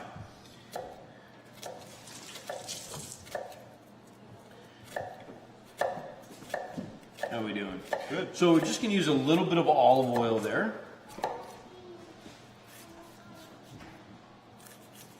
And so we got carrot, celery. And then I'm going to preheat, we'll get this going over here.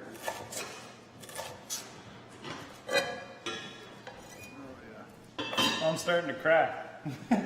You're crying, don't cry. Oh, it's just such a good recipe. I mean,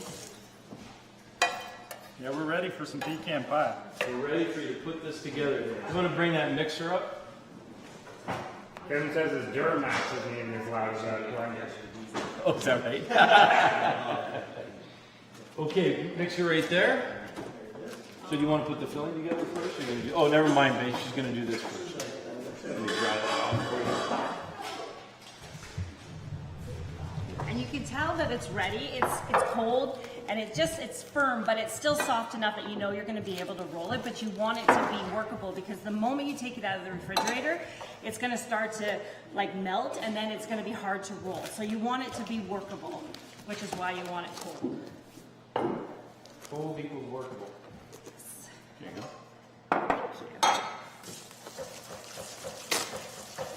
Okay. People are wondering if you know how much pecans are a pound up here. I know how much they are because I bought them last night. I think this pie is probably going to cost me about $22.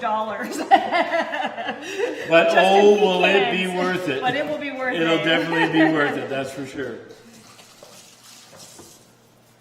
So pecans and pies in general this time of year, you know, it's a little bit of extra work, but boy oh boy, does it ever make a difference, a homemade pie. Eh? So you're going to want to cut it in half. And then you're just going to want to shape it.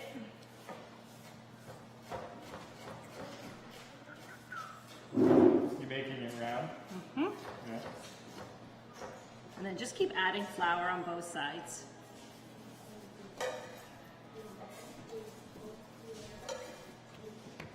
Get your rolling pin. Thank you. Be sure to flour the rolling pin before you start. I think he was a pastry chef. And then what you're going to do is you're just going to... Take a look at this, guys. Take a look at this mirepoix that I just did. Looks great. If I can get the carrots off the You're bottom. just going to want to keep turning it clockwise.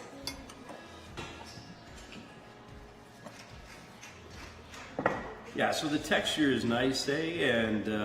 And so we've got pie plates prepped, ready to go. So the flavor of pecan pie brings together bourbon, corn syrup, and we add some maple to this as well. The maple is something that gives it a little bit of a kick of flavor. Of course, maple syrup is about 10 times as sweet as sugar itself, so it makes for an incredible little addition. Plus, it makes it really unique. And then what I always do is I just make sure That's going to cover. that's going to Upside cover. down. Okay. And then a neat little trick is if you take your rolling pin, And you're using your rolling pin to transfer it. it's a little soft, so could have maybe rested a little bit more. You get no second chances in when it's on TV. No second chances when Live, it's no live. pressure. No pressure. Once you get it started, you're okay. There it is. You just needed my help. No, it's too soft. Too soft. It's too soft. Okay, so this brings up a really good point, though, and that is that the reason you're using cold and the reason you want to work with it quickly is because as that butter warms up, it really loses its texture. I'm going to take this other half and I'm going to put it back into the refrigerator, and you may be able to get that worked in. If not, we'll rest it and we'll come back again. I'm just gonna throw it in the freezer for like 2 seconds. This one? Because, yeah, if I do that, like even this one, I'll just throw it in the freezer for 2 seconds and then it'll be perfect. Okay, perfect. What do you say? Well, that's maybe coldening up a little bit. Let's get started on those spice nuts. No, work on the filling. She's going to do the filling. Are you gonna do the filling now? Yep. Fine. I want to do spice nuts. You don't have to say so.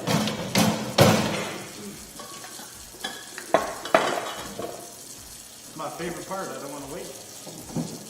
Okay. Okay, Just Well, I've never made this, so walk me through how this is going to happen. So I want to be able to make it when you're not home. well, it's sugar, sugar, and more sugar. Sugar, sugar, sugar. Sugar Shack. So we'll start with, this recipe will actually give you 2 deep dish pies. So this will actually do 2 pies for you. 2 pies. So you're gonna start with 9 eggs. See if I can crack. Last week I didn't have good luck with eggs. I couldn't crack an egg for anything. Couldn't crack an egg to save your life? Nope. I tried. Now you just jinxed me. Why'd you get shell? Yeah. Oh, you're fine. You said that and then you jinxed me. Nothing wrong with a little shell. I make your eggs every morning. You think there's no shells in there? 9 eggs. Well, I'd like to talk about my favorite ingredient that's going into this pie, and that's bourbon. We've tried actually quite a wide variety of liquors to go in. We've tried brandy, whiskey, bourbon. We've tried at least those 3, right? Is there any more? I don't think so. I think we've tried those 3, and all 3 of them are incredible. So just depending on what your favorite liquor is, you can use all 3 of them, right? And as you bake it, of course, that liquor content, that alcohol content comes out of the pie, so you don't have to worry about feeding it to the kids in the family, or if you're really hungry and you eat half a pie, you don't have to worry about driving home. Just start whisking your eggs together, and then I've got a cup of butter. So to remember what kind of butter. So you're gonna melt the butter. Hey, Code, can I get a close-up of this? I just want to show you the texture of this. So I'm going to fish out, I've got these little star anise. Now the star anise I'm going to take out. You'll see them here. So these, they've given everything that they can give to this recipe. They still smell incredible. But what I'm going to do is I just want to show you what the finish of this is. So you can see that after reducing, it's got perfect texture. It looks and it smells incredible. Now, it's actually really good serving this either warm or cold. So whatever your family likes, I think Warm is really good. warm is really good. You can see that cinnamon stick sticking out there. I'll just leave that in. Maybe tuck that star anise right on there. So it kind of makes a suggestion of what's in there. And so that's a great finish on our, this is our Ruby Port cranberry sauce. We use those spices. This makes an exceptional little side for your turkey. We're knocking recipes down now. We started the day, I don't even know how many. We had like 6 or something like that. This is done. The turkey's in. The stuffing's done. We're starting to get our headway on this bourbon pecan pie. We got the spice nuts still to go. The Brussels sprouts are all done. And guys, this kitchen smells amazing. It's not even Thanksgiving, and I get a Thanksgiving dinner when this is all done. I'm so excited. It's not even funny. So I have a little trick here with the maple syrup and the corn syrup. You know how sticky it is and you can't get it off when you're trying to measure it. So what I always do is I always just spray a little bit of Yeah, the it Pam. seems like you waste a quarter of the cup because Yeah, half so of it sticks right to the... if you spray your measuring utensil with Pam, then when you're doing things like maple syrup and corn syrup, it will literally, And this is the syrup? this is maple syrup. And how much are you putting in? Half a cup of maple syrup. Half a cup? You can see it just slides right out of your Yeah. measuring Every device. John Carnevale is asking where you can find all our recipes. Great question, John. Listen, all of these recipes will be posted after our broadcast. And just as a reminder, we're going to be coming back live this afternoon. We'll have all of the hero shots. We'll have the entire meal laid out so that you can see everything, and we'll release the recipes at that time. Yeah, and I'll do a post of all of our social media. Our YouTube is a great place to go and get all of our recipes in video form. All our recipes are there, but all of our social media, we always post pictures with the recipe on there, and that's all a great place to get all of our recipes. Pinch of salt. And you're going to do 2.5 cups of Corn syrup. corn syrup. Oh, this is what makes the pecan pie. What's the difference? What's the difference between corn syrup and regular syrup? Corn syrup comes from corn, maple syrup comes from maple. Here's your sign. How the heck do you get That's why we keep Bailey around for comedic. So the maple syrup, they milk the maple trees. I know that. You know they milk the maple trees. How do they make syrup from corn? That's for another show. That's for another show, You man. asked them all smart. How do they make syrup from corn? We'd like to thank everybody for watching. Be sure to tag a friend. Your friends are going to want to see the finish on this bourbon pecan pie. Trust me. So tag a friend so that they can see this as well. Oh, man. And somebody asked earlier about donuts, and basically it's almost the exact recipe of the pie crust, except for you add milk Yeah. and active dry yeast. Yeast is the key to it. I feel like I'm tongue-tied here as you're baking. I guess maybe I shouldn't make fun of pastry chefs because I don't have a lot to talk about. I don't know as much about baking as you do. Well, you see, I can't Dakota, talk as much. corn syrup is made from corn. It's a great talking point. And I'm just adding some nice Vanilla. vanilla. Probably a tablespoon of vanilla. Well, let's take a minute and we'll talk about this about Thanksgiving. Just about to get ready to put this soup ladle back in the soup. We're just about ready to wind up our butternut squash soup.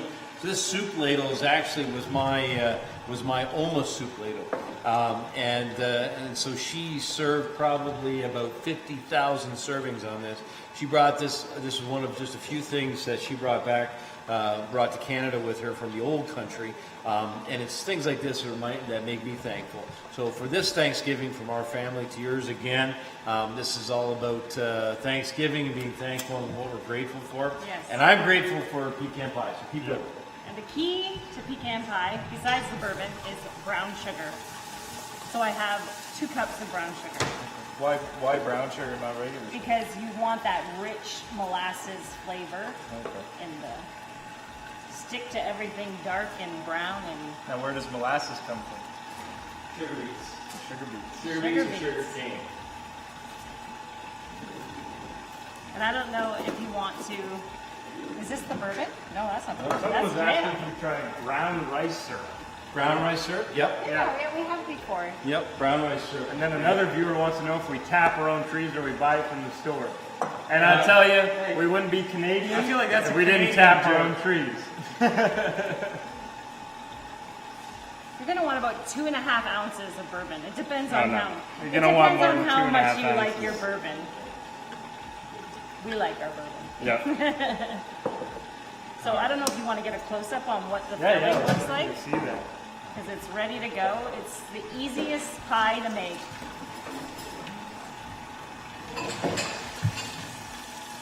Let's see if I can. Oh, yeah. It's not easy, it's just take it right in. See if you guys can see that. You see?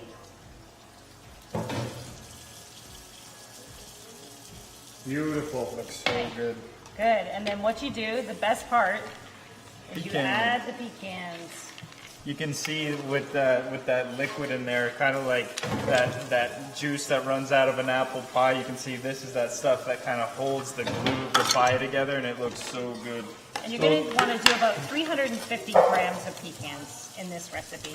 So, of course, the reason we add the eggs is to, eggs are like baking's miracle.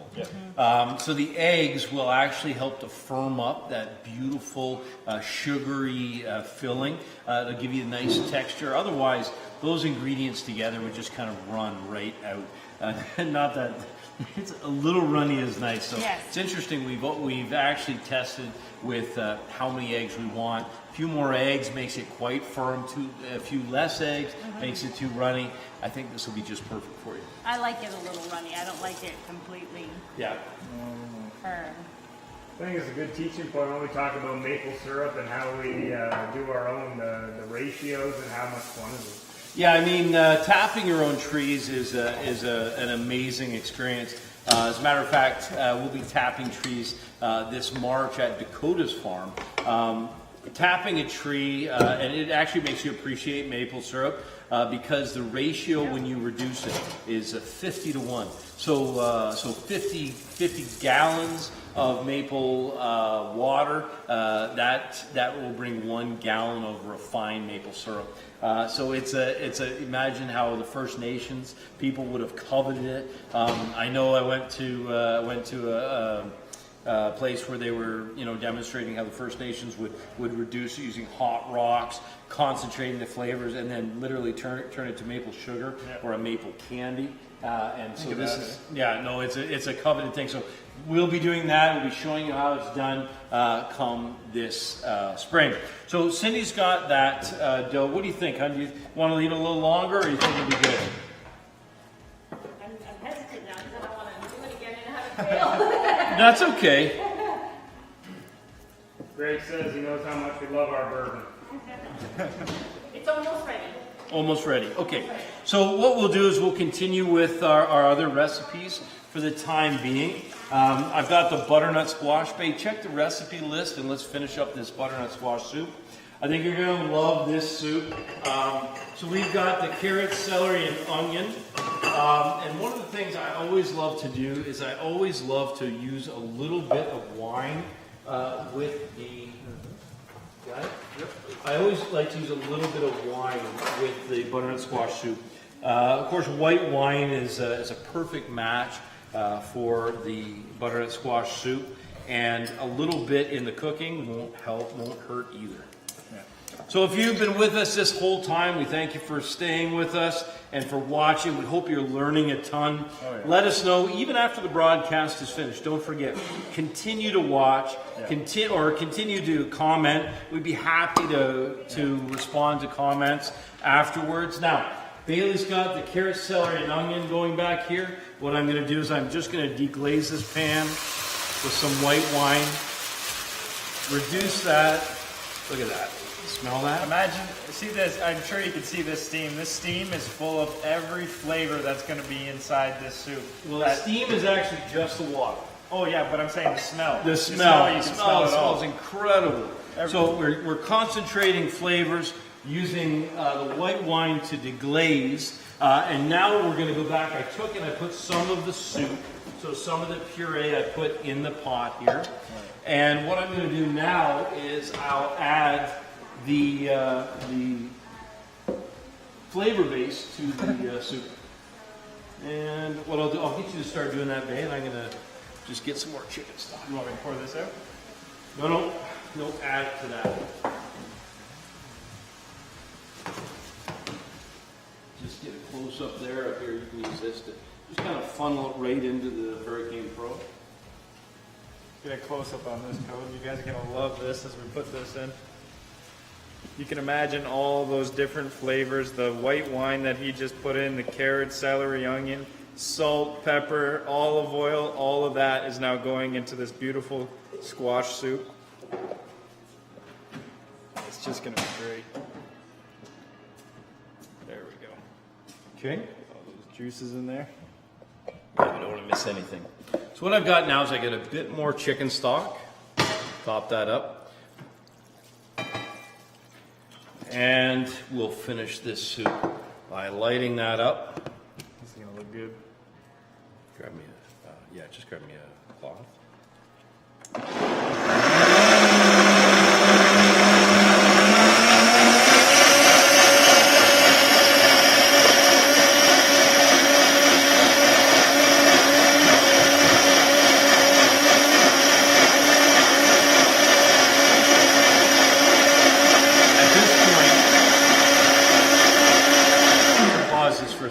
At this point, it's really important to get the texture.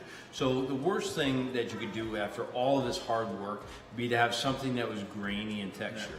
You want this to be silky smooth. So stay with it for a minute and let it blend.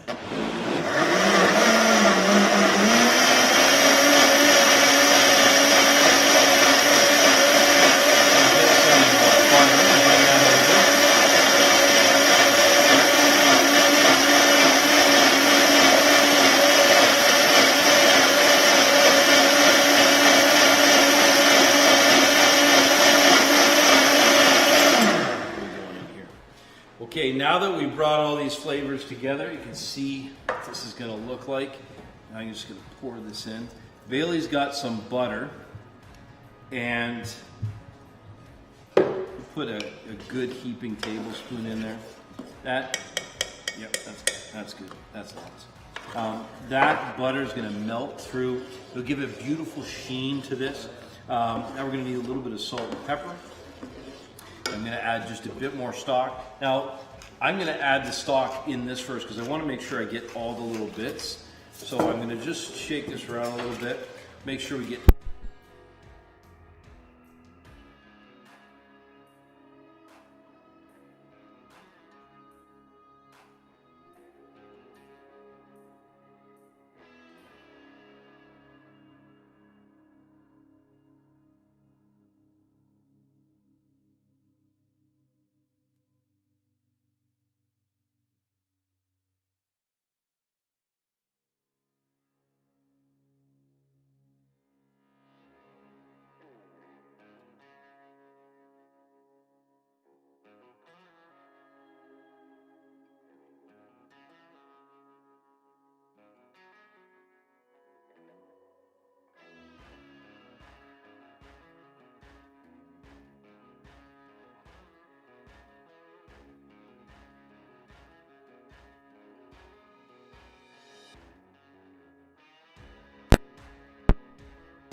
We're back. Just a little bit of technical difficulty there with the audio. Want you to see the texture of this. So it's not like baby food. That's not a texture we want. We want it to be voluptuous. We want it to be thick and creamy and rich, but we don't want it to be the texture to be like baby food. So this is very smooth. Adding cream is a possibility, but cream will fill the palate a little bit, taking away some of the flavor. That's why I just add the butter. The butter has more richness and cream, but it won't take away from it as much.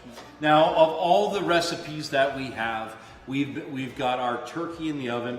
We've got the pecan pie ready to be baked. We've got our soup finished. I think we've got. Come on in here.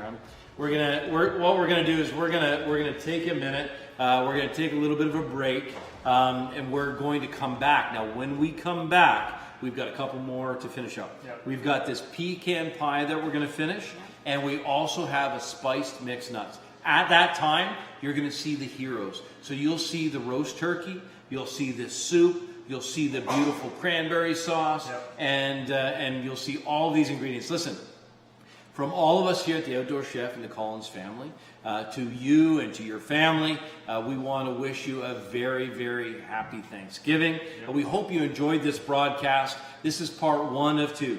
We're going to be coming back this afternoon. We're going to be coming back live to you again. If you have any more questions, bring your questions then. But until this afternoon, we'll see you.